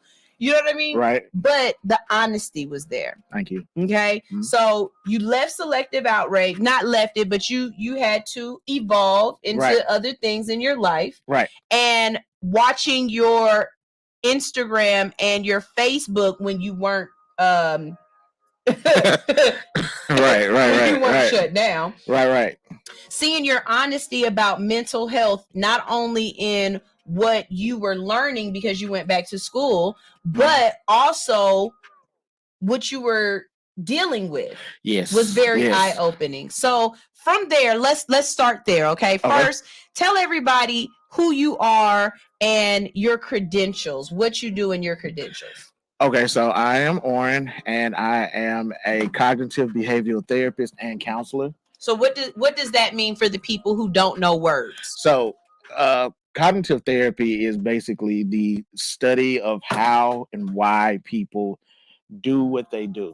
And I mean, that can range anywhere from, it's a general term, but it basically covers marriage and therapy counseling.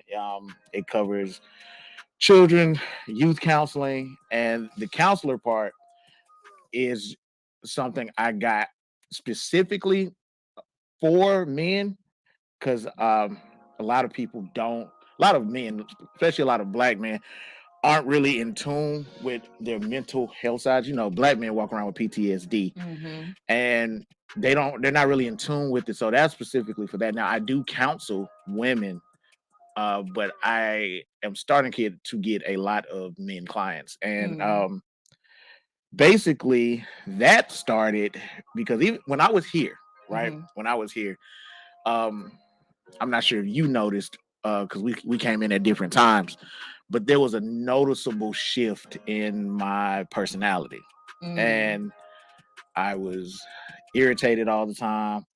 Um, I was very scatterbrained, couldn't keep my thoughts together. I was all over the place.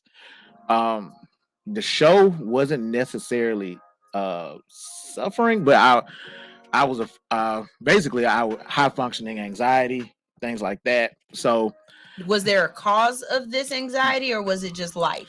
No, it's a chemical thing. Okay.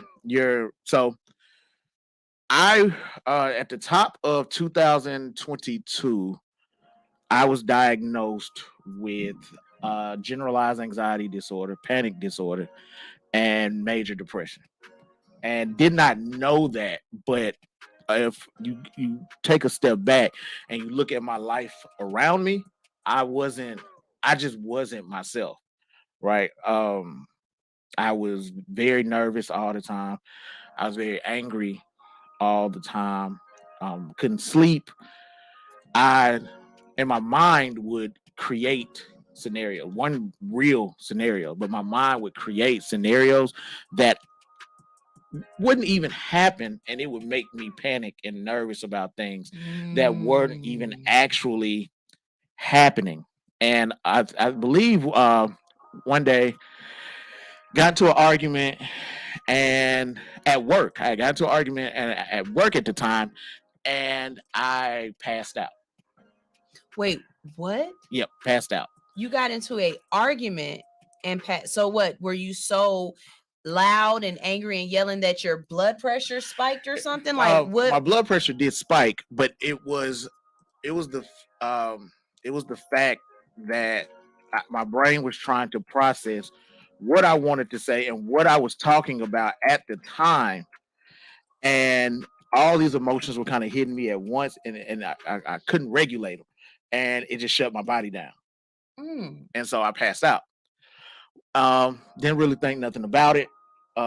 They said you probably just had an anxiety attack. Said it happens to everybody. Sent me home.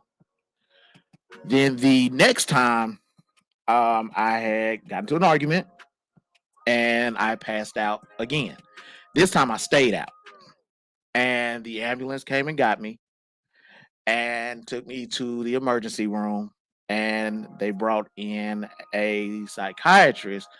And then at that time, they took my blood and they ran some tests, and they noticed that I have generalized anxiety disorder. So from your blood test, they could tell that you have an anxiety disorder. Well, there's some things in my blood that gave the sign, but then after talking to me, I was able to be diagnosed from it. And then after getting with a psychotherapist, that's when they realized that I had adjustment disorders, panic disorder, major depression, things like that. And so basically, for people who don't know what generalized anxiety disorder is, it comes in many different forms. My specific form is my brain moves way slower than most, right? And then it tries to catch itself back up with everything that's going on. So I can't process emotion like that. Like, it's hard for me to process emotion. So it's hard for me to process at the moment why are they upset? We're just talking about this. What is it? And then everything hits me at once, and then all of a sudden blood pressure raises, and it creates a mental loop in my mind. Well, this is really weird to me because you're the type of person to push a person's buttons, right, to get them to a point where most people argue with you. Right. That's just my personality. Right. That's that didn't exacerbate it? No. What happens is my mind doesn't know that I'm trolling. So my mind doesn't know. He's such a troll. Oh my God, he's such a troll. So my mind doesn't know that I'm trolling. And my mind creates a mental loop, right? So let's just say me and you got to debating about something, right? It means literally nothing to you. But what my mind does is it'll create a loop. And then when I leave, or even in the moment, it'll just keep playing back. 'Cause something you might have said may have offended me, it may have upset me. Nothing, it means zero. No, you won't even think about it once you leave. Well, my mind keeps playing that debate over and over and over and over and over until it makes me physically tired. So it makes me mentally tired. And then when I'm mentally tired, it keeps playing and keeps playing and keeps playing until I'm physically tired. And then once I'm physically tired, then that's when I'm irritable. Um, I've slept for 9 or 10 hours. And during hits, it was just, I would wake up because we were right after y'all. We were right after. I would wake up and I would literally be angry because of something that was looped in my brain 2 weeks ago. And I'm still processing that conversation. So I'm still processing the conversation from 2 weeks ago. So I'm not focused on what we're talking about today.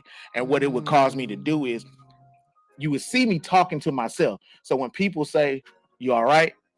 And I say, "Yeah, I'm just trying to work out something." Well, they think I'm trying to work out an issue right there in the now. What I'm actually doing is trying to process something because it's a rush and everything catches up with me. I'm trying to process a conversation that happened 2 weeks ago to make sense of it so I can break the loop to move on. How long did it take for you to realize that this was going on? And did it take counseling for you to understand? Yes, I am in therapy twice a week. I go to therapy. I'm on the right medication now because the medication that they give you is very powerful. So there was the first time I took medicine, I would be out all day, like in a cloud. So I wasn't able to go to work. Like I couldn't work, I couldn't function, too strong. Then the other medicine was taking it like it was Jolly Ranchers. It wasn't affecting me at all. So then there has to be a right mix of medicine that kind of evens me out. Do you think for some people who are going through this that they never actually make it through the experimental part of finding out what the cocktail is or what the levels that they need? Because I'm thinking of somebody in particular that I know, and I hear them in my head saying the medicine made me feel bad, so I stopped taking it. And I'm like, okay, but did you try to get it adjusted? Did you go and talk to somebody about how it made you feel, or did you just stop taking this medicine? And they're just like, nah, it didn't do right. I didn't feel good, so I stopped. Yes, that was me. That was me. The first time, really, the first time I got with a psychotherapist, I was just like, okay, this is some bull. Like, I'm fine. I just had a bad day. I just worked 17 hours. You work 17 hours, then argue with anybody about anything. It's going to tire you out. So I didn't immediately get on it. But then once I did get on it, it would have me dazed, like couldn't function, like basically drooling at the mouth. And I just stopped taking it. But the shift in my personality was so noticeable that I said, okay, if I am going to be around people every day to give them a chance, to give them a chance, I need to do what's best for me and them, because I got a daughter, right? And it's not fair to her that I'm spazzing out on her. And I don't even know why, and nor can I help it. But at the same time, that's another reason that I got into this field, because my daughter suffers from a neurological disorder, and sometimes she doesn't have anybody to talk to. So I wanted to be the one to say, okay, if we are going to figure this out, I need to be the one to know, okay, this is why she's doing this. And so this is what I need to do and things like that. But just long story short, when I was, like I said, when I was here. I'm sorry, hold on 1 second. Excuse me, ma'am. If you are going to talk about what you're hearing on the radio, boss lady, call in. How about that? Kels is texting me talking about he talking one. Look, don't you text me? You know she good for that. But go ahead, I'm sorry. So I wanted to be the one to, to identify with her, and I needed to be able to know at least how to relate. And so when I was here, I was, for lack of a better term, I was literally out of my mind. Like I wasn't stable. So as you're talking about this, I'm thinking of one particular incident. And you know what I'm thinking about, right? What? That show where it was me, you, Bliss, and I think it was another guy, and then there was City. And we had a one of those hits panels where we had the little show together, and we were all sitting there talking, and you and me and City kind of got on Bliss because she thought I was gonna agree with her, and I wasn't in agreement with her. And I think the conversation was something along the lines of, is an Instagram model a job or something like that, right? Right. And she was just like, yeah, it's a job. And I was like, I don't think so. And then y'all were with it. And it got so heated that she had to leave. She couldn't take it no more. Oh, and yeah. she, and Yeah. and I'm just sitting up here and I'm just like, now, in that situation, was that something that you, like, if you can remember that particular situation, is that what you're talking about? You just held on to that? Like you couldn't? Yeah. Really? Mm-hmm. Yeah, I actually remember that because I remember when she stormed out. Right. That was hilarious. Shout out to Bliss though. She's great. That was hilarious. But that's something I'd hold on to. Right. I hold on to because your mind has to make sense. Your mind is actually black and white.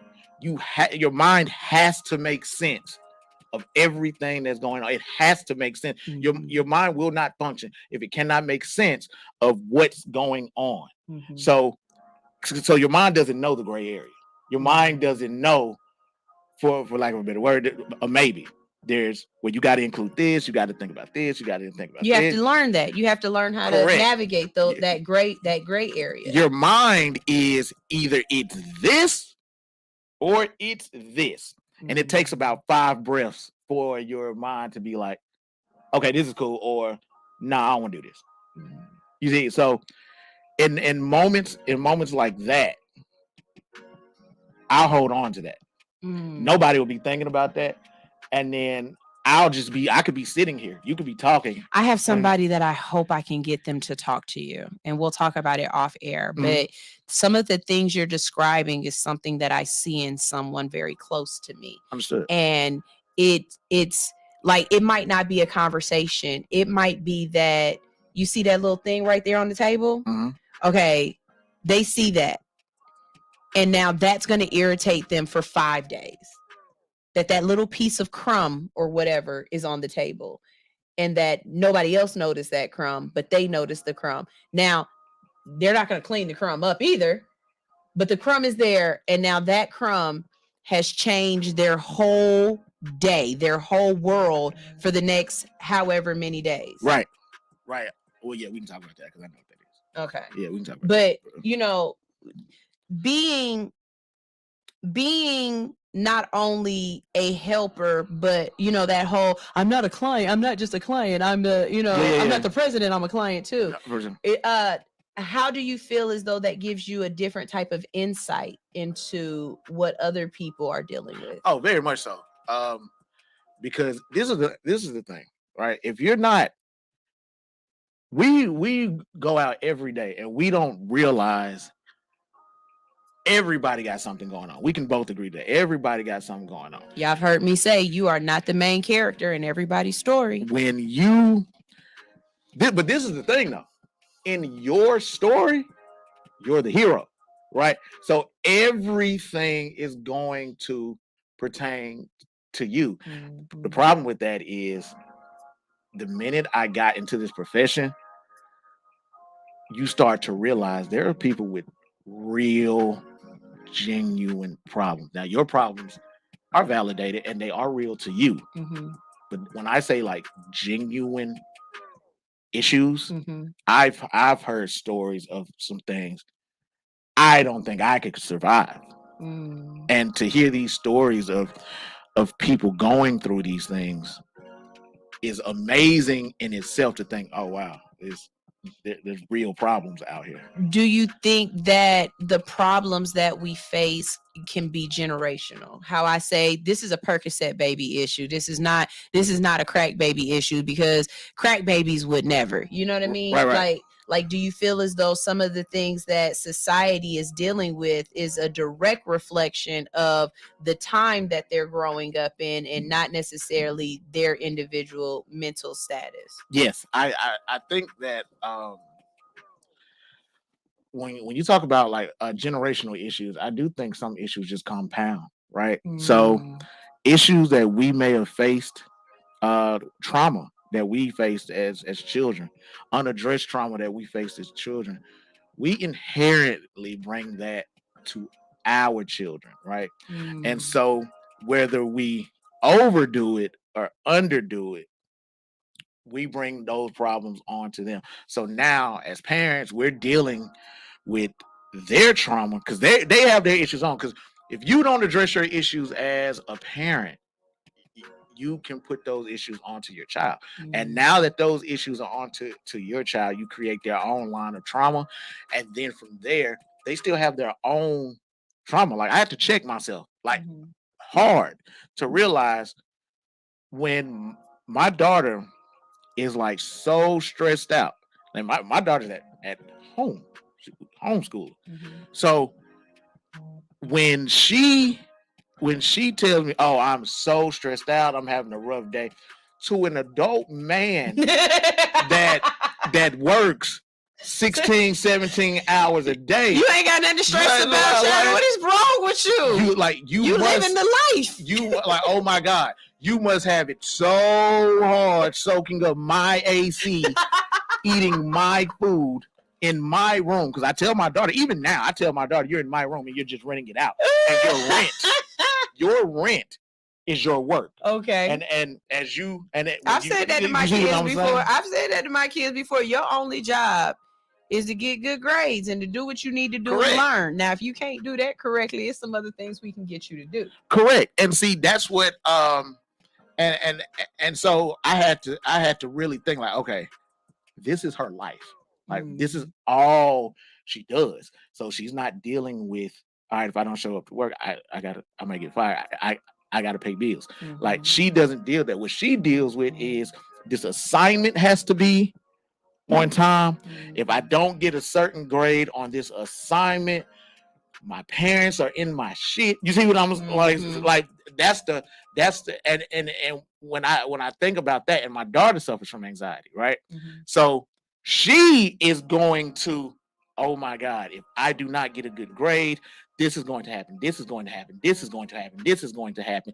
And so she has the stress of trying to get these grades because she knows the consequences and she understands consequences. If I don't do this, this is going to happen. So I got to get this. I got to get this. Then on top of that, I have unaddressed trauma from my life that I am projecting onto her. So I had to check. I said, okay, all right, relax, Papa Bear, right? I have to be able to say, all right, look, you don't have my life. If this is what you need to focus on, you focus on that. I just want the results. I don't care how the cake is made. Just give me some red velvet cake. And then I'll leave her alone to do it. I can't be. You can't micromanage her through it. No. So, in your professional opinion, and I love being able to say that to you, in your professional opinion, how does anxiety manifests differently for children than it does for adults? Because as you're saying this, I don't know necessarily that I would recognize anxiety in my child. Because I'm thinking about both of my kids, and I'm trying to say, how old is your daughter? 17. Oh man, I remember. Damn, time has flown. Yep. Whew. My son is 12 now. Right. So if my son had anxiety issues, I'm wondering if I would notice them in him as anxiety, or if I would think it was him giving me attitude, or how it manifests another way. And the same thing with my daughter. My daughter is 8. Right. She'll be 8 at the end of the month. Right. Do children portray or what's the word I'm looking for? Do they convey anxiety different compared to adults? Yes. So anxiety in children can show as shutting themselves off, not doing anything, right? If your child goes from always being on point, always being like that, and then all of a sudden it's a shift in their behavior, and you notice they got a lot going on, it can show there. It can show in, of course, their grade slipping. It can show and how they deal with you as a parent, right? Because you can't control the amount of anxiety that you have. You can work yourself through it, but once it hits, if you're somebody who doesn't know how to regulate your anxiety, it can come out in so many different ways: anger, sadness, fear, loneliness. Essentially your mind is suffering, right? Essentially, and with children, they shut themselves off, right? Because if a child feels like they can't come to you about something, they're not gonna bother. If they can't come to you about something good that they did, right, then they're not gonna come to you with that, because one, they don't know what anxiety is. They don't know how to process the anxiety. So they're just going to shut themselves off. And because they shut themselves off, then you'll notice, okay, they'll be laying in bed all day. Or if they're have high function anxiety, it could come into a burst of energy. All of a sudden they're running around everywhere.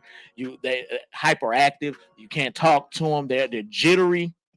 Like they're always rubbing themselves, you see what I'm saying, or things like that. And you'll notice that in children who suffer from anxiety, they tend to high function anxiety. They tend to dismiss what you're saying a lot, right? It's like, okay, well, didn't I tell you to do the dishes? I know I just told you to do the dishes. So after I left all day to make sure you don't go hungry, I come home and you ain't got these dishes done. They may not have the dishes done, but if you notice, everything around the dishes is spotless. It's completely spotless. They've done everything else, and because of hyperactivity. So they're mopping, they're cleaning, they're doing this, but because they can't focus and they can't regulate the energy. So now, yes, you did tell them to do the dishes, but they're not focused on doing the dishes. Their anxiety is telling them, I need to do everything else. I need to do this, I need to do this, I need to do this, and then I'll make my way to the dishes. Anxiety can be so bad in children if they don't know how to process it, if they don't know how to regulate it, and as a parent, if you don't know how to identify it, they can spiral out of control. So as I'm listening to you, I'm thinking of my own childhood, and we didn't have a lot of these words as we were growing up. You know what I mean? Like I had never heard anybody say, I'm having an anxiety attack. Right. I never heard anyone saying that they were they suffered from depression. To be honest with you, not until being with my husband have I personally dealt with someone that has depression issues that they acknowledge. Right. But in some of the things that I hear you talking about, I wonder if my mother suffered from suffers from anxiety and suffers from depression issues, and it's gone unchecked or it's gone on.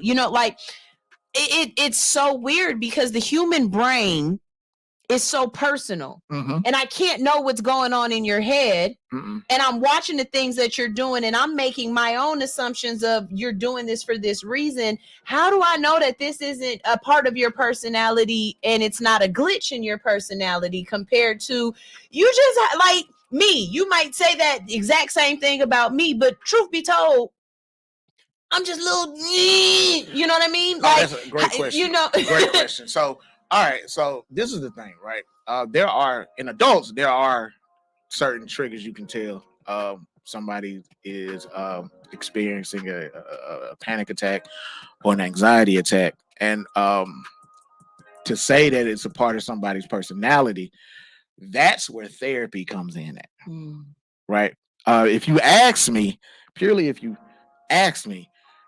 I say every Black adult, male and female, suffering from PTSD. Yep.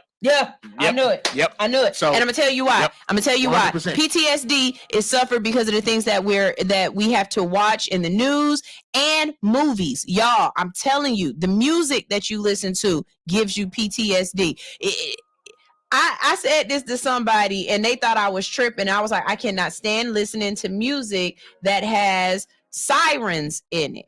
And they was like, why? Like that shouldn't be a big deal. But it's like, no, that enacts my PTSD. If you've never been arrested and pulled off the street or kidnapped, as I like to say, by the police, then you don't understand what I'm talking about. But when you've had somebody take your freedom from you for something that you know you did not do, and then you are presented with another person around you, or you're presented in that same situation where you know that you don't have any control over it, it will cause a real high anxiety. I promise you, if I see blue lights behind me, I immediately start sweating. If it's too many sirens in the song, I either got to turn it off or I start feeling like, that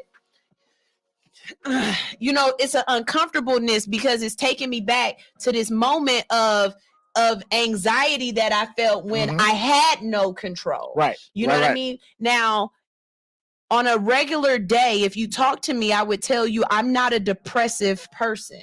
Right. Because I have friends and I have relatives that are depressive, that are high functioning depressive people that go through depressions, and I see what they deal with. Right. But I know also that as a human, because we have the duality, ups and downs, highs and lows, right? That there are moments that I go through something that I can't fucking explain this feeling, where it comes from, how to deal with it, or why I am the way I am right now. That's okay. So I'll say this, right? So, and I want everybody to know, right? There's, of course, everybody knows the stages of depression, right?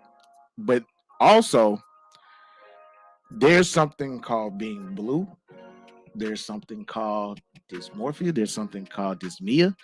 And a lot of people, in my opinion, in Black society anyway, experience dysmia. Dysmia is not necessarily, it is a form of depression, but it's daily, right? Is daily. Like, you may be in your everyday life, you may not suffer from depression, right?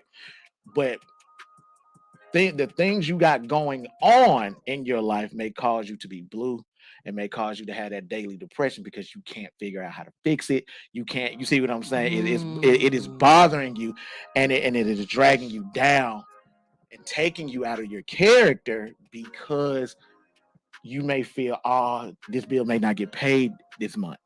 Oh, how am I going to figure out this? The car note is due and I'm $350 short.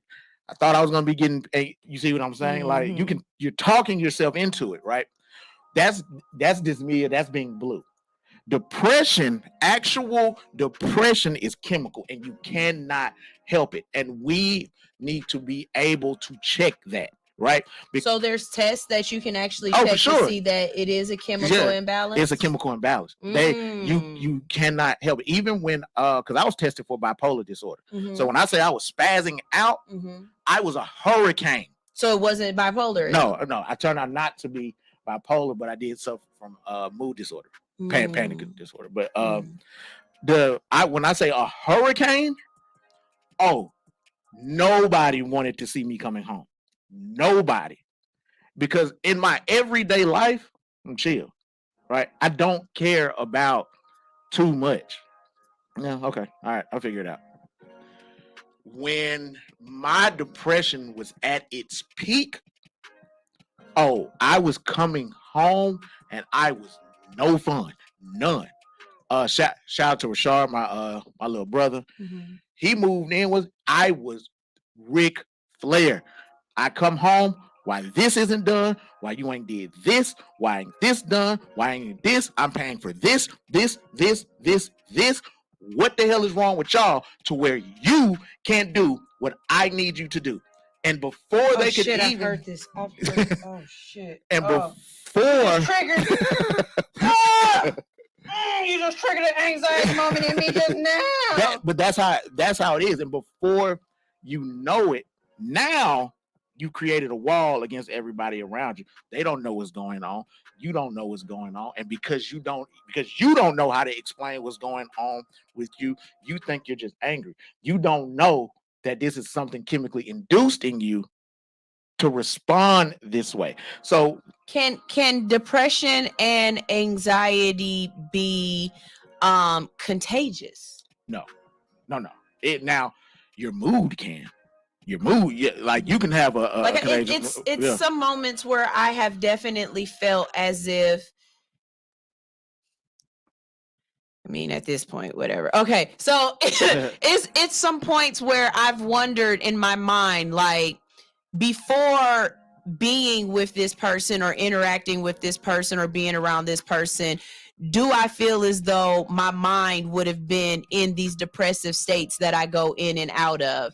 And now after being with this person, I feel as though if I wouldn't have been around them and their consistent depression or them and their constant depression, right, that maybe I wouldn't have the depression sessions that I tend to have or I go into, because my sessions might not necessarily be about them in that instance, but because I've seen how they react to their depression and they live in it.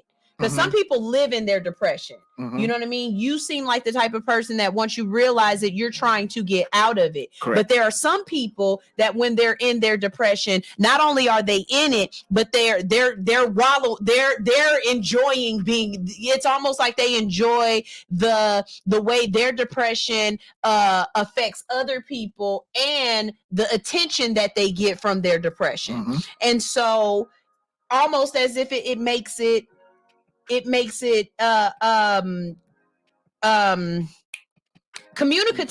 Okay. You know what I mean? Like the people around you feel like, well, the only way for me to be able to be seen, heard, and effective is to go through this depressive state too. That's where I'm coming with the is it no, but I will say this. So all right, so let's bring it back. Depression, anxiety and depression is like chemical, right? So as somebody who wants to advocate for people with mental health issues, we have to be very careful about saying, okay, are they doing this for attention? And the only pushback I would give against that is I'll put it to you this way, right? You ever heard the saying, a crazy person, I hate that, a crazy person doesn't know they're crazy? That's fair to say, right? They don't know it. So it's the same in this scenario here. They don't know that they're trying to get attention. They don't know that there's, like, to them everything is fine, and they may think they're just trying to get something across, right? You're just trying to get something across. No different than if when a woman is on her cycle, it changes her body, therefore it's going to change her mood and her mind. You can't, as a woman cannot help that. Fellas, hear me clearly. I know, brother.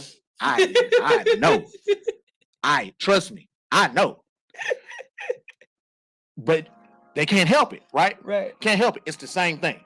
When a person with anxiety or depression is in that state, or they're having a manic attack, an anxiety attack, a panic attack, it shows in different ways. But if they're outwardly, just off the handle, they can't help that, right?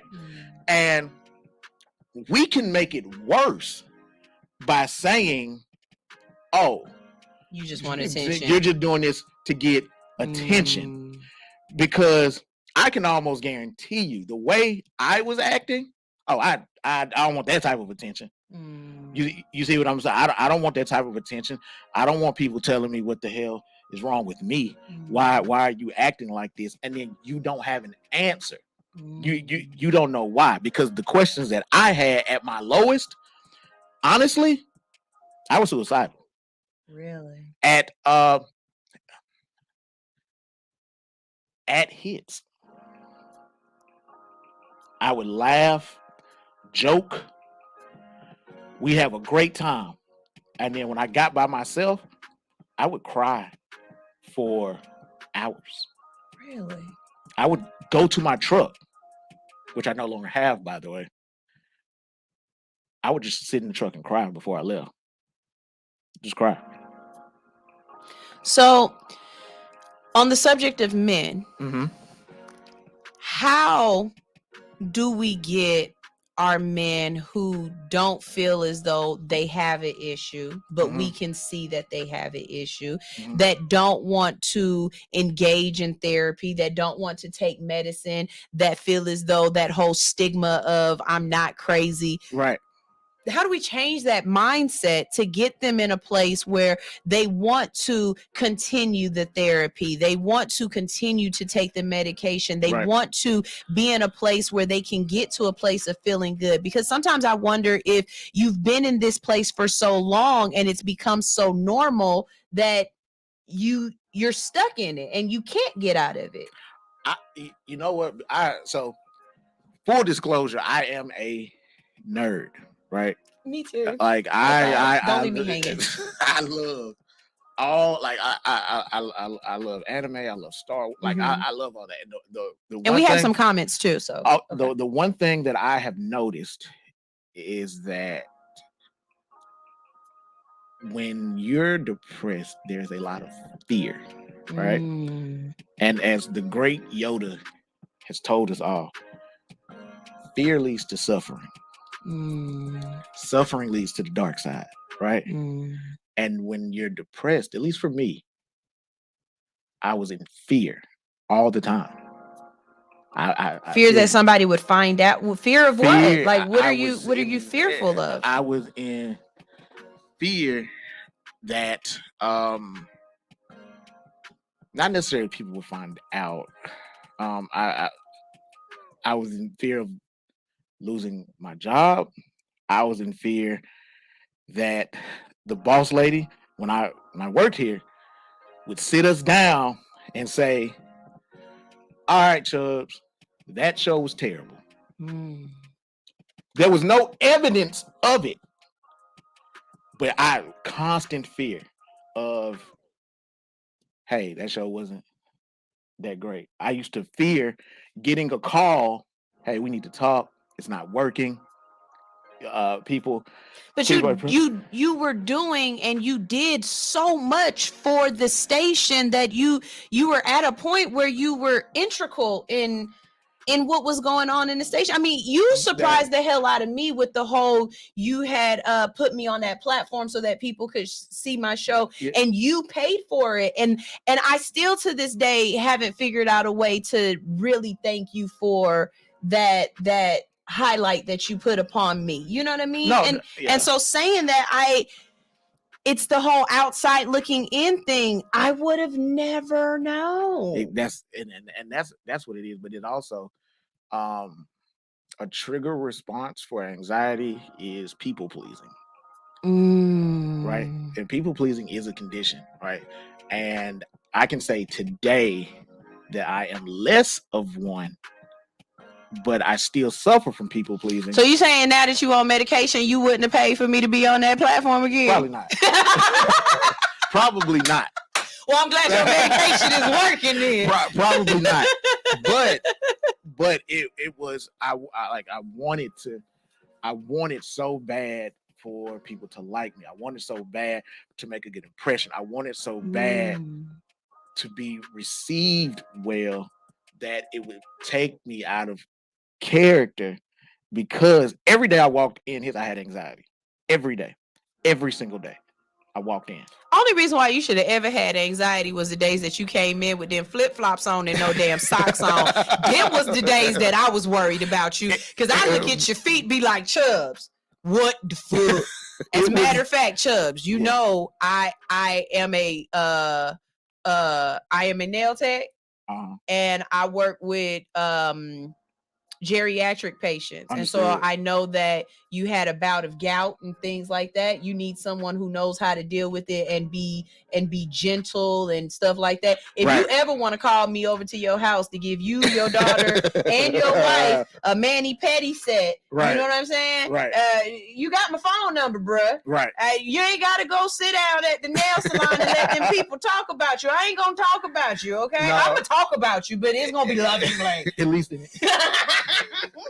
Look, so I would do that, right? And I had to recognize, and I found that out in therapy, is like you go out of your way because you want to be liked. So we all want to be liked to some point, but it becomes a condition. It becomes a problem when you start sacrificing who you are as a person to make people happy. And that comes from trauma as a childhood. Most people don't know that. Is that if you are a people pleaser, and most Black men are people pleasers. You think so? I know so, which is why there's so many simps in the world. Okay, no. Before you go, no, we're not gonna. No, hold on. Let's go to some of these comments, these questions, these comments, because that one right there, boy, he would troll the hell out of y'all with that word. He would troll the hell out of y'all. So look, teacher Anitra said Yana, her daughter, does that too. She's so tired when she get home, like she works a 12-hour factory job. Yeah, that's. If it was me, and this is just me, I would probably ask, okay, well, like, seriously, why are you so tired and what's going on? Because it does show in different ways. That is true. That is fair. Like, stress does show itself in different ways. But if she's exhausted like that, okay, then what's going on? Like, let's talk about what's going on. And usually, if you just let a child talk, they'll tell you the problem. Okay. Bowman Lee said most adults who suffer from anxiety, you can tell because it's in their eyes. Go back and forth and watch some Michael Jackson videos. Most adults had to put their head down or turn away. Now, see, it's always that one person. He also goes on to say it's a energetical things where you feel it's fight or flight. Yes, fight or flight. Yes, that is true, and that's actually a part of dysregulation for sure. So your body, when you're in anxiety, you see what I'm saying? It's fight, flight, or hide. That's all it. You see what I'm saying? That's all it is. And the thing about it is, when somebody's going into an anxiety attack or panic, that's fight, right? That's fight. Like, yes. When they shut down into themselves, that's flight. They're done, right? But you also, if you're going to be a mental health advocate, forget going deeper. If you're just going to be a mental health advocate, it's okay to just read it, study, figure out, which is what, and start trying to identify those things with our children. Because believe it or not, our children don't really have anybody to talk to like that. Like when they're at school, they may talk to their friends, but they're not talking to their friends about what's going on in their mind. Yeah. And if you don't have a connection with your kid, they're definitely not talking to you, especially if we've already built that wall that says stay in a child's place. You don't have an opinion. I don't feel well. Well, you don't feel well because you didn't do the dishes. You see what I'm saying? So they're not going to come talk to you either, which is why it's so important that we be mental health advocates for our children. Oracle Connect said, you are amazing, Oren. This is critical information. Hotspot, Bowman Lee. You know how sometimes you know that. Yeah. Bowman Lee said, believe it or not, church can initiate the spark that triggers anxiety by fear mongering. Yes, right. But that's also based on belief. Like that, like if you don't believe it, you see what I'm saying? But I mean, Black folks are indoctrinated to believe it. So I guess that's a different topic for a different day. But yes. Teacher Nitra says, everyone suffers from the fear of failure. I know I do. And then she goes, oh my God, I'm a people pleaser. So I want to break down some of these things that we've said and give people a way to address some of these things. We got to go to a commercial break real quick, but when we get back, we have some more with Oren. If you would like to have a conversation with him, if you would like to zero in on something very specific, you can give us a call at 404-254-4347. The number is down on the ticker, 404-254-4347. We're going to go ahead and we're going to play a music video, and this music video is a AHNF music video debut. This is a new song, so y'all let me know how y'all like it. We'll run it up if you are feeling it. This song is I'm Cool by Level D. I'm Cool by Level D right here on Hits 92.3, the real definition of internet radio. This is All Hustle, No Fear. Don't go anywhere. We talking mental health. Bye. Yeah, man, I'm tired. That don't mean that I'm through. I don't need nobody coming around here acting brand new. I don't fool with them fools. I be breaking all the rules. Yesterday I was mad, but today I'm cool. Today I'm cool, but today I'm cool. Yesterday I was mad, but today I'm cool. But today I'm cool, but today I'm cool. Yesterday I was mad, but today I'm cool. Lately, I've been good at avoiding my buttons. I've been dipping on pointless discussions. I've been focused on what I be loving, I be ducking. Bobbing and weaving, the flash of lens, proceed the attempts trying to get me out of pocket. Creep into my wallet, got my fossil on trip, trap me, sock, do not acknowledge. Stepping right over the pothole, smile at the plain clothes. Focus on the bankroll, multiple stream of income, yeah, that's the cheat code. If you ain't know now, you know, so slow down and just think more thorough before they put you under the chair and start claiming Rico. Yeah, man, I'm tired. That don't mean that I'm through. I don't need nobody coming around here acting brand new. I don't fool with them fools. I be breaking all the rules. Yesterday I was mad, but today I'm cool. Today I'm cool, but today I'm cool. Yesterday I was mad, but today I'm cool. But today I'm cool, but today I'm cool. Yesterday I was mad, but today I'm cool. Lately, I've been visually spitting. I seen the image, it's the beginning. I can't end it, it's time to finish. I've been a minute out. I had to break it to pieces and put it back together. Talk about myself, I caught a whiff of blood, savoring the taste. I gotta crush whatever standing in my way. I gotta cool down, I need smooth sound. I need a few rounds to smoke a few pounds. I need a yeah, man, I'm tired. That don't mean that I'm through. I don't need nobody coming around here acting brand new. I don't fool with them fools. I be breaking all the rules. Yesterday I was mad, but today I'm cool. Today I'm cool, but today I'm cool. Yesterday I was mad, but today I'm cool. But today I'm cool, but today I'm cool. Yesterday I was mad. This project is something that I've never, ever seen Hollister do. This is a real dream come true. Hi, my name is Gerald Brown, and this is the Midwest Kids Hollister Collection. We just invest in real people. I want people to see the clothes and be able to see themselves in it. The collection looks amazing. It's like a dream come true in so many ways.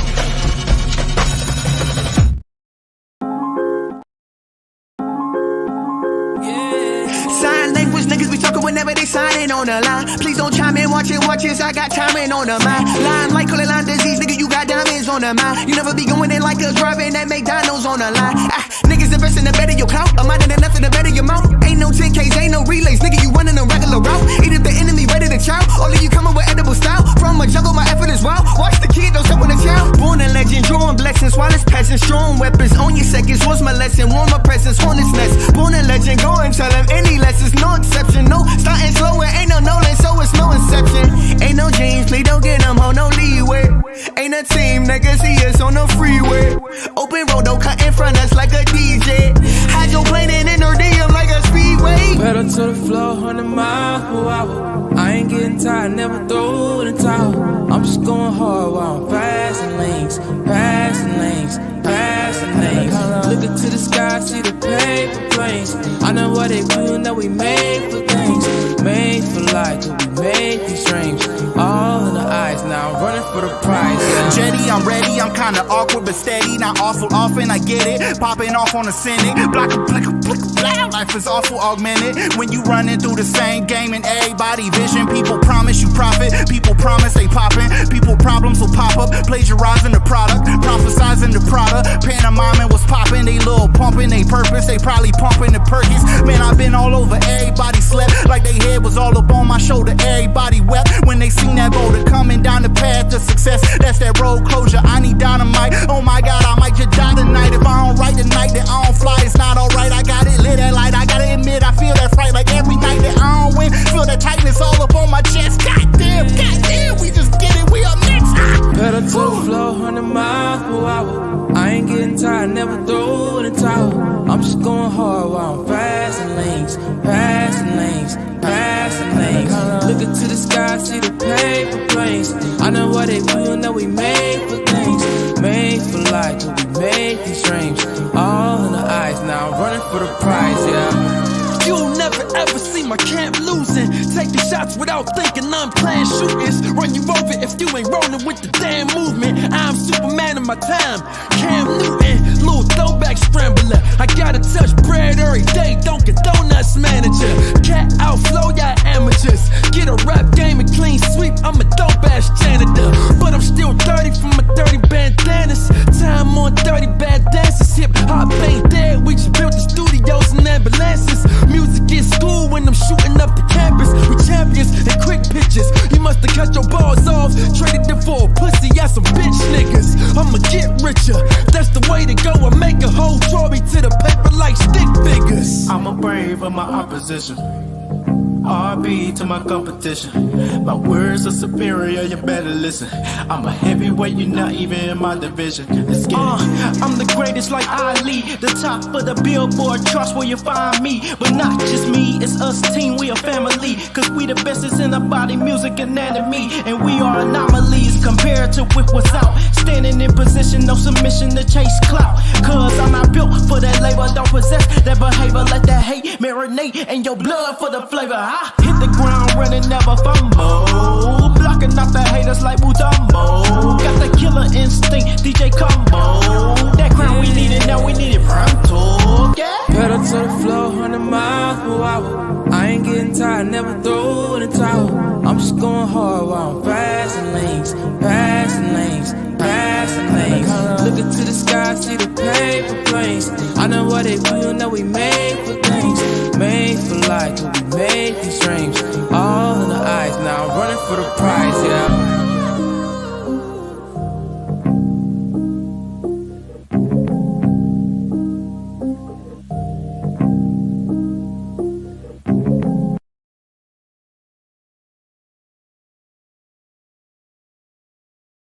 here on Hits 92.3. And we're finishing up the conversation that we have started here with Everybody Hates Chubbs, aka Orrin Carter. He is a behavioral therapist practitioner and a counselor. Behavioral say it. Therapist practitioner. There we go. And a counselor. Yeah. And I brought him in today just because I wanted to be able to start a conversation about mental health. We haven't even gone into some of the other things that I would love to talk about, like imposter syndrome, fear of failure, all of these other things. But I really just wanted to focus at first on the anxiety and the depression and the mental illness part. And then, of course, we can have Orrin on more and more to, be our resident therapist and help us through some things, right? So one of the things before we do get out of here that I wanted him to touch on was if you are around someone that needs therapy and you've suggested therapy to them and they give you the excuses of, I don't, as a black man, I don't want to talk to a black woman. She ain't gonna understand what I'm going through. I don't want to talk to a white or a white woman or a white man because racism, all that stuff. What do we do? And then they say there's not enough black male doctors out there that they can relate to. So what do we do when we come across someone who is stubborn or resistant to treatment, whether treatment is talking to someone, whether treatment is clinical and you give them, they have to take medication? How do we make it through the resistance? Okay, so I went through that. So I would say first and foremost, it has to go at their own. But you can't make anybody get help, right? But a lot of people, including myself, I always include myself, didn't want to do it because to a lot of people, if the minute you say therapy or counseling, they put it in a term of I need to be fixed. There is something wrong with me. I need to be fixed, and nobody wants to think of themselves as broken. That's very, very triggering. It's very triggering. I 100% believe that when you introducing somebody to therapy, I am saying, okay, hey, look, this is how I feel, and then this is how I think it would help, and then you got to leave it there. And so that brings in my next question. If you are living with a person that is dealing with these issues and you don't have those same issues, then what do you do? Because eventually it's a put up or shut up, right? Like how long can it's subjective. I don't mean give me a time, but how long can a person deal with someone else, like you said, coming home flying the fuck off before they say, I can't take this anymore? You know what I mean? And it's not that they love that person any less or that they can't deal with that. Well, no, it is that they can't deal with it anymore. But what do we do for those people who are the lovers and the caretakers and the not associates, but the associates of the people who need help? Okay, so I'm a story person, so I tell you, I try to make it quick as possible. So when I was at my worst, right? I know, man, this is the thing. Man law states you are not supposed to cry in front of your woman. Man law states that because man law states that she will never look at you the same. That is written in our scribes in the caves in Africa. It don't matter what kind of man you are. You're not supposed to cry in front of your woman. But I knew I needed help when every single time I got so fed up within my mind with something that was so small, I was in tears.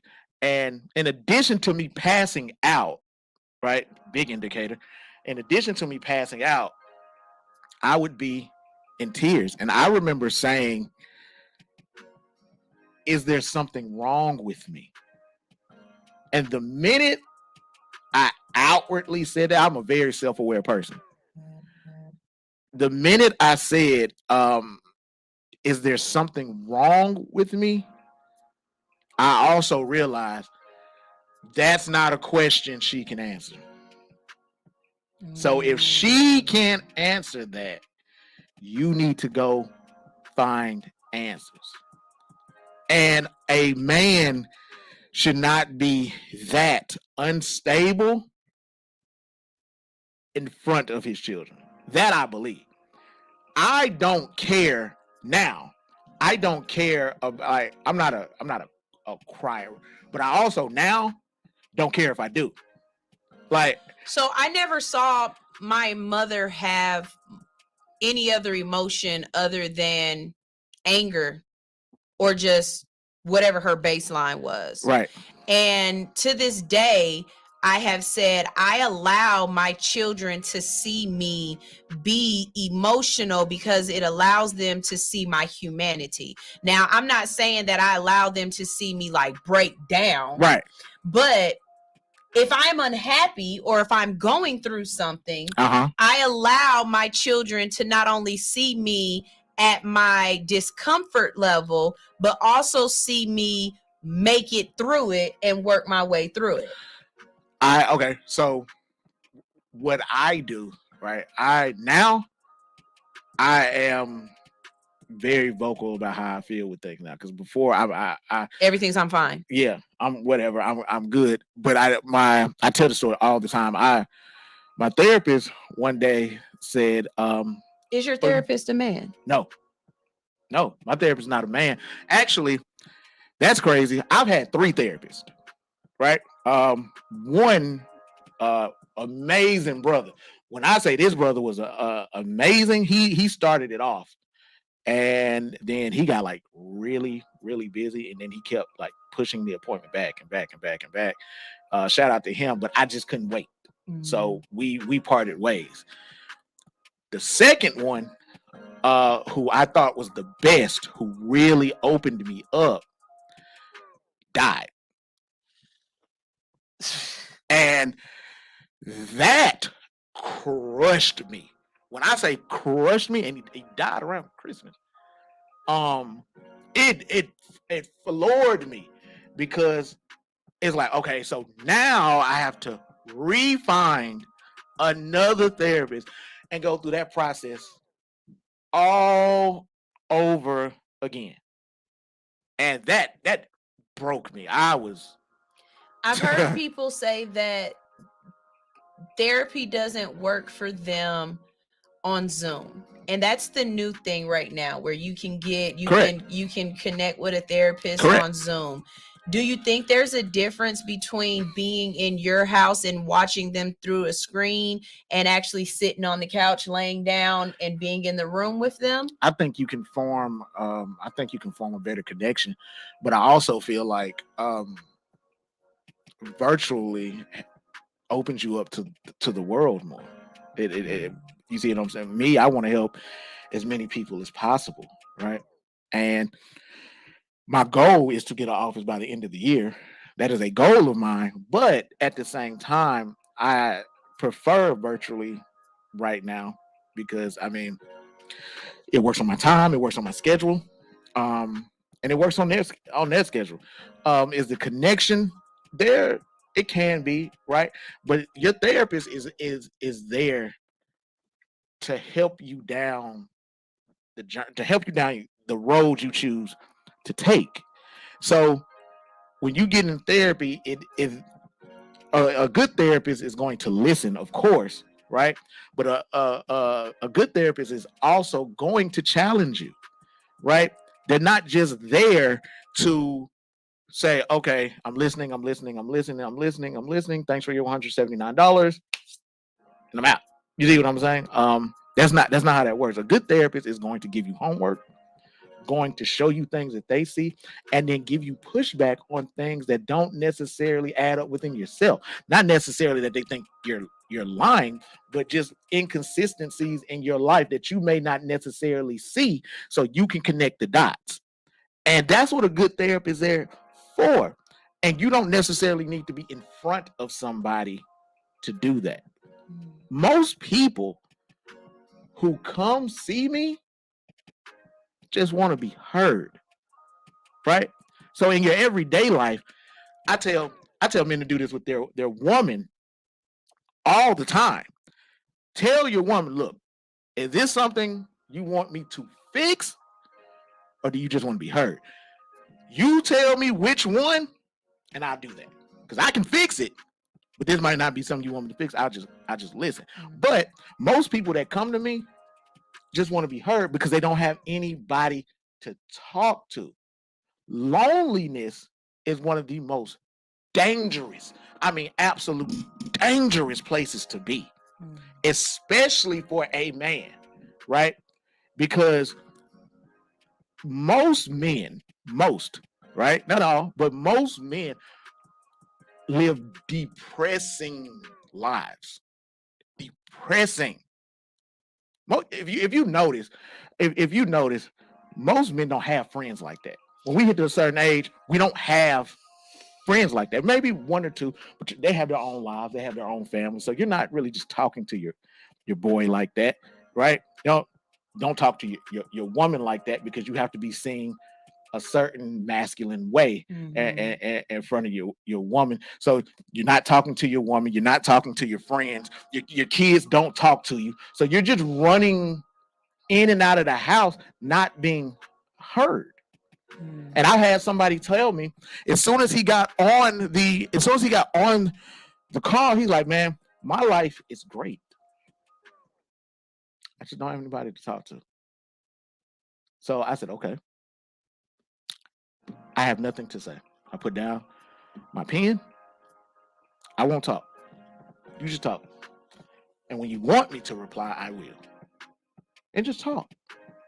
Because most men don't have that. And I know the social media tells you that your relationship should be this way. You should be taking baths together. Oh my God. It should be Social roses. media is the main reason why people can't stay together. It should be all these things. But what a lot of people don't know, especially about men, especially about their man, is they change every day. They go through shit every single day, right?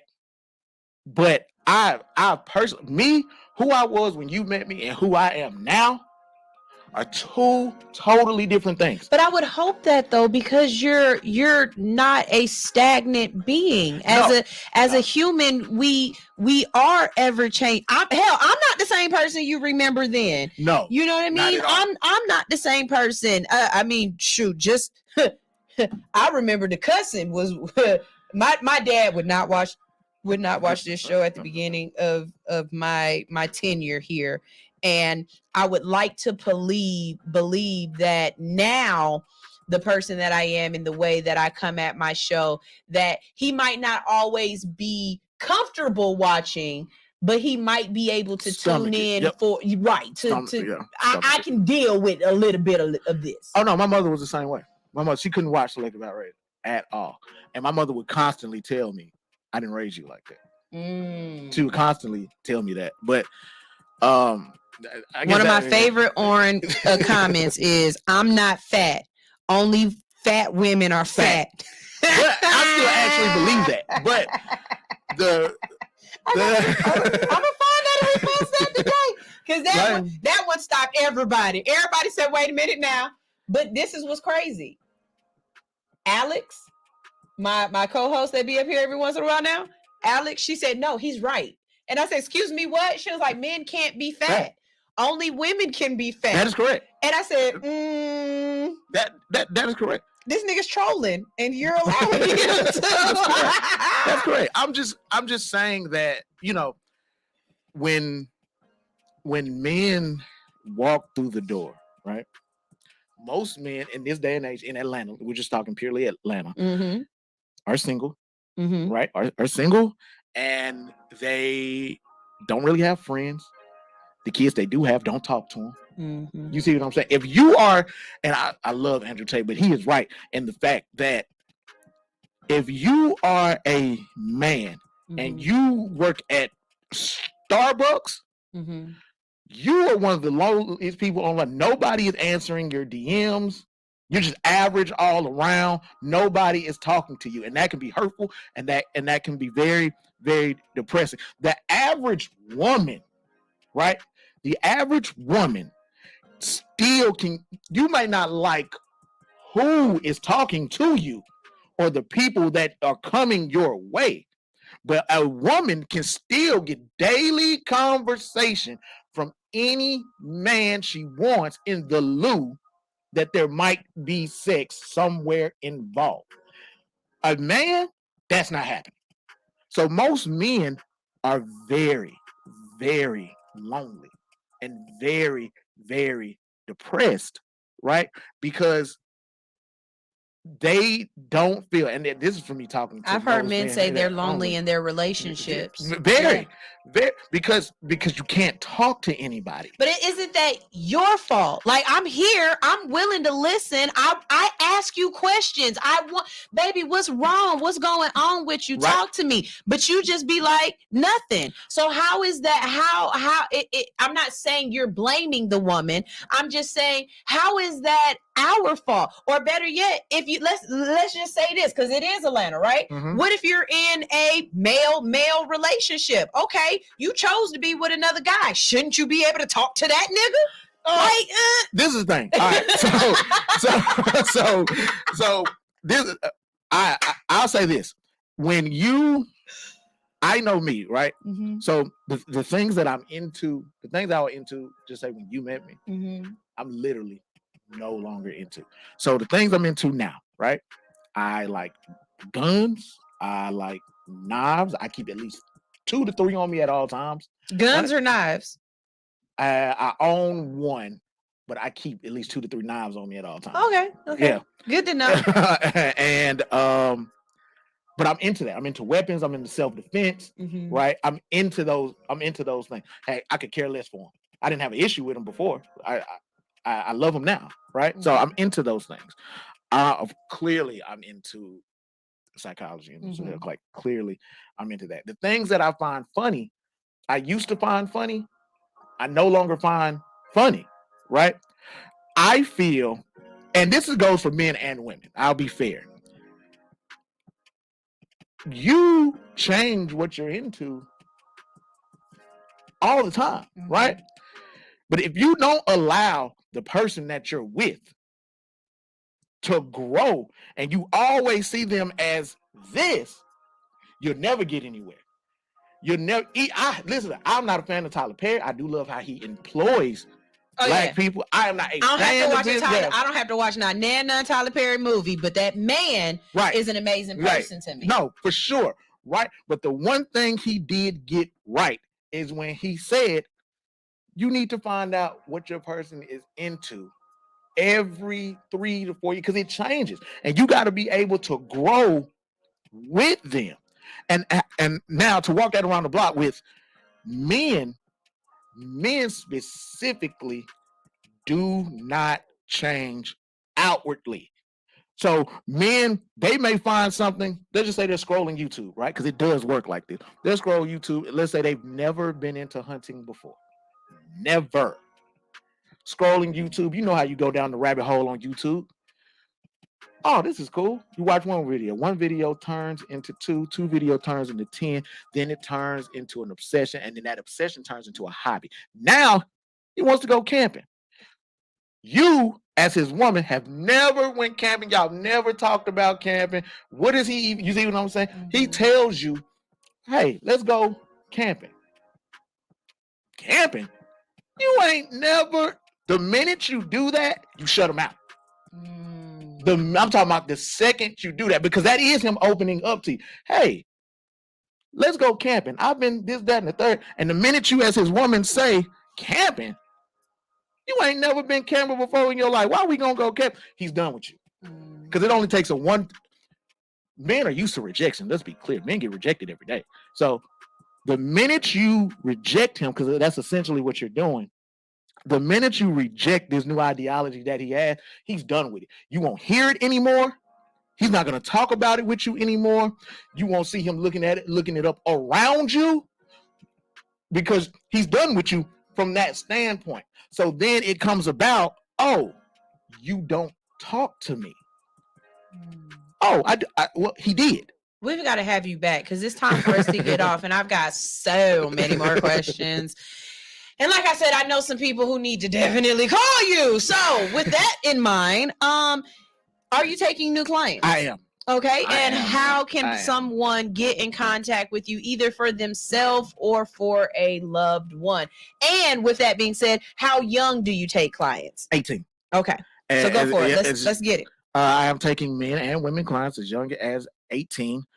You can call me at 678-531-8363.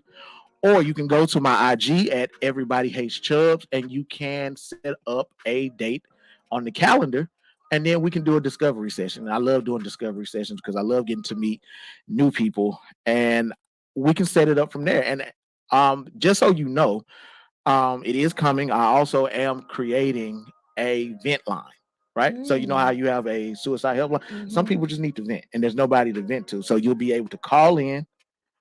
Either somebody or a voicemail will just sit there and listen to you. You can yell, you can scream, you can do whatever you want. It is completely anonymous and free, and you hang up and you're done. And however many times you need to do that, you can do that. You won't have to worry about anybody calling you back. You don't have to worry about anybody reaching out to you unless it's deemed suicidal. Then that'll be reported and somebody will call you. But it's strictly for you to yell and cuss and scream. If you want to yell, cuss, and scream at your kids and you can't do it, it's there. You want to yell, scream, cuss about your wife, yell, scream, cuss about your husband, you can do it. It's completely free, and I hope you enjoy it because I love talking to people and I love therapy. I love helping people. That's what's up. That's what's up. I really do appreciate this, Chubbs, because watching your growth, watching you change, watching you mature, you know, because it is a maturity. Yeah. It's exciting, you know. You do have to be very self-aware to realize that you need to change and something's wrong. And self-reflection has to be evident to be able to do that. And it takes a very special person to be able to look at self and say, in all honesty and with the nicest way, I'm the crazy one. This might be me. Yeah. You know what I'm saying? Yeah. As I love to say, you are not always the hero in everybody's story. And when they tell the story, bitch, you the toxic one. Okay. I know you telling everybody that they the toxic one, but in their story, it's you. Yep. You know what I'm saying? For sure. So I really do appreciate this. And we've got to find a way to make this more consistent. I feel like at least once a month, we got to find you a day where we know that this is Chubbs Day. It's the 31st or it's the last day of the month or whatever. You know what I'm saying? Right. And Chubbs is going to come in here and he's going to allow you guys the space and the opportunity to just call in and yell. Don't call in my show and just yell. I can't take it. My anxiety is not going to let me deal with that, but we will give you more opportunities to have more discussions because it's so extensive as far as this goes, because the brain it's a mystery, and my brain is different from his brain, and his brain is different from his wife's brain, from his best friend's brain, from his co-host brain, from everybody else. And we need to find a way to make this non-taboo-ish. Right. You know, we got to take away the taboo from it. So you guys, we got to go. Again, this is episode 498. All right. Y'all already know Tuesdays. It's a sent in show. You know, it's a repeat. We not live on Tuesdays, but we'll be back on Wednesday with 499. And on Thursday, I have my 500th episode here on the Hits 92.3 platform. Hell, here on anybody's platform, because I'm only Hits, baby. only hits. That's all I do, okay? Hits fam for life. If you would like to support me, or if you would like to show love for the 500th episode, I know you like to get something in return. Everybody don't want to just send me $40. You feel like you tricking off, or you a... Come on, say it. Or you a simp. There we go. So if you need to get something for your money, you can go ahead and go to allhustlenofear.com. Go up to the top, hit the drop down box. It'll show you paraphernalia. You go ahead and get you some AHNF gear. Make sure you, when you get it, you send me a picture so I can show everybody how fly you are.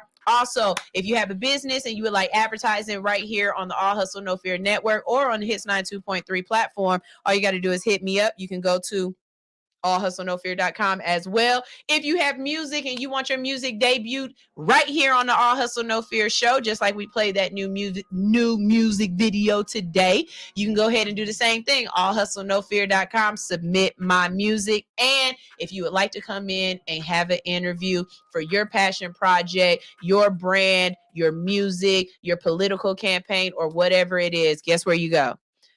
allhustlenofear.com. All right. So we got to get out of here. And it's something that I haven't been saying in a long time that I need to go ahead and start ending my show with. Before I do, Teacher Anitra said, I learned so much today. Thank you, Chubbs. You're welcome. You're welcome. And y'all can make sure y'all follow him at Everybody Hates Chubbs. That's CUBBZ. On all social media platforms. He's Everybody Hate Chubbs.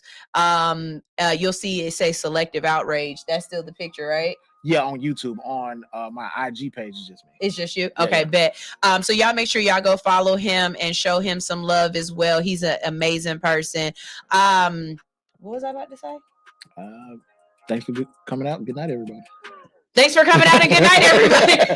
I just want to run my business and do ratchet shit with my friends. That's it. And since we've been talking about mental and having good, we got to have good mental health. I'm going to play some good mental music because y'all know how I feel about that. What you bring in is absolutely a reflection of how you put out. So this is Londrell with Vibrate Higher here on Hits 92.3. See you tomorrow.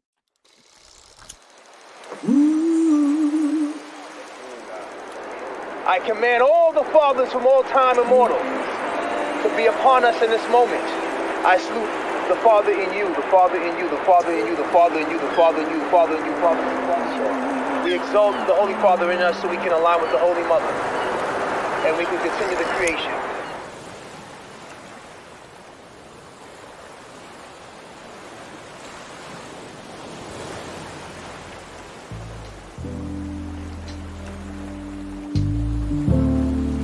All praises to the Most High. I've been raising my vibration, yoga meditation, just sticking to the basics, living in the matrix. It's cynical and crazy, but I've been swimming in amazement, writing all these verses, reversing all my curses, walking in my purpose, doing it on purpose. I'm sure, I'm certain, I'm pure, not perfect. I rise in service of God, I'm a servant, take me high. All praises to the Most High. I've been hustling my whole life. I know the struggle, I know both sides. I'm at your neck like a bow tie. I don't know death, I'm pro-life. I cannot stress, I'm so love and so light and so bright. And me and God are so tight, the light of my life. I'm reaching new heights while I'm reciting my wife. I'm going bravely, ooh, I'm doing greatly. Life's amazing, I guess it is what you make it. This is prayer, this is affirmation. I've been healing, I've been feeling, I've been raising my vibration. I've been raising my vibration. I've been patient, I've been waiting. I've been patient, y'all. I've been raising my vibration. I've been healing, I've been praying. I've been raising my vibration. I've been patient, I've been waiting. I've been stacking, I've been saving, I've been healing, I've been praying, meditating. Affirmations, I've been raising my vibration. I've been hella patient, meditating, lighting, saging, elevating. That's amazing. Dedication, self-preservation. I'm a walking revelation for every agent in the matrix. I'm a king, I'm a lion, I'm a giant, I'm Messiah, I'm in Zion. I'm prolific, I'm so gifted. I see the vision in my third eye, it's so vivid. I've been raising my vibration. I've been patient, I've been waiting. I've I've been patient, y'all. I've been raising my vibration. We will rebrand man and shape the future of humanity with the new possibility of father. So our children can go farther, and our women can be supported as we move forward. I've been raising my vibration. Once neglected, now protected, most respected and reflected. Yeah, I've been raising my vibration, healing the hurt, doing the work, never revert. To whack vibes that came first. Peace in your mind, peace in your soul, peace in your home. Keeping it real enough to grow, that's how you'll know. You're raising your vibration, that's how you'll know. Yeah, you're raising your vibration. Transfiguration, out of stagnation. She remembered who she was, that's a daily affirmation. Don't be mistaken, you're still evolving and amazing. Rebirth and genesis, just like a chrysalis. Journey in grace, protecting your space. Trust your intuition. In the liminal space, your ancestors been waiting. Your higher self been praying day by day. Keep raising your vibration, yeah. I've been raising my vibration. I've been patient, I've been waiting. I've been patient, y'all. I've been raising my vibration. I've been healing, I've been praying. I've been raising my vibration. I've been patient, I've been waiting. I've been stacking, I've been saving, I've been healing, I've been praying. Meditating, affirmations, I've been raising my vibration.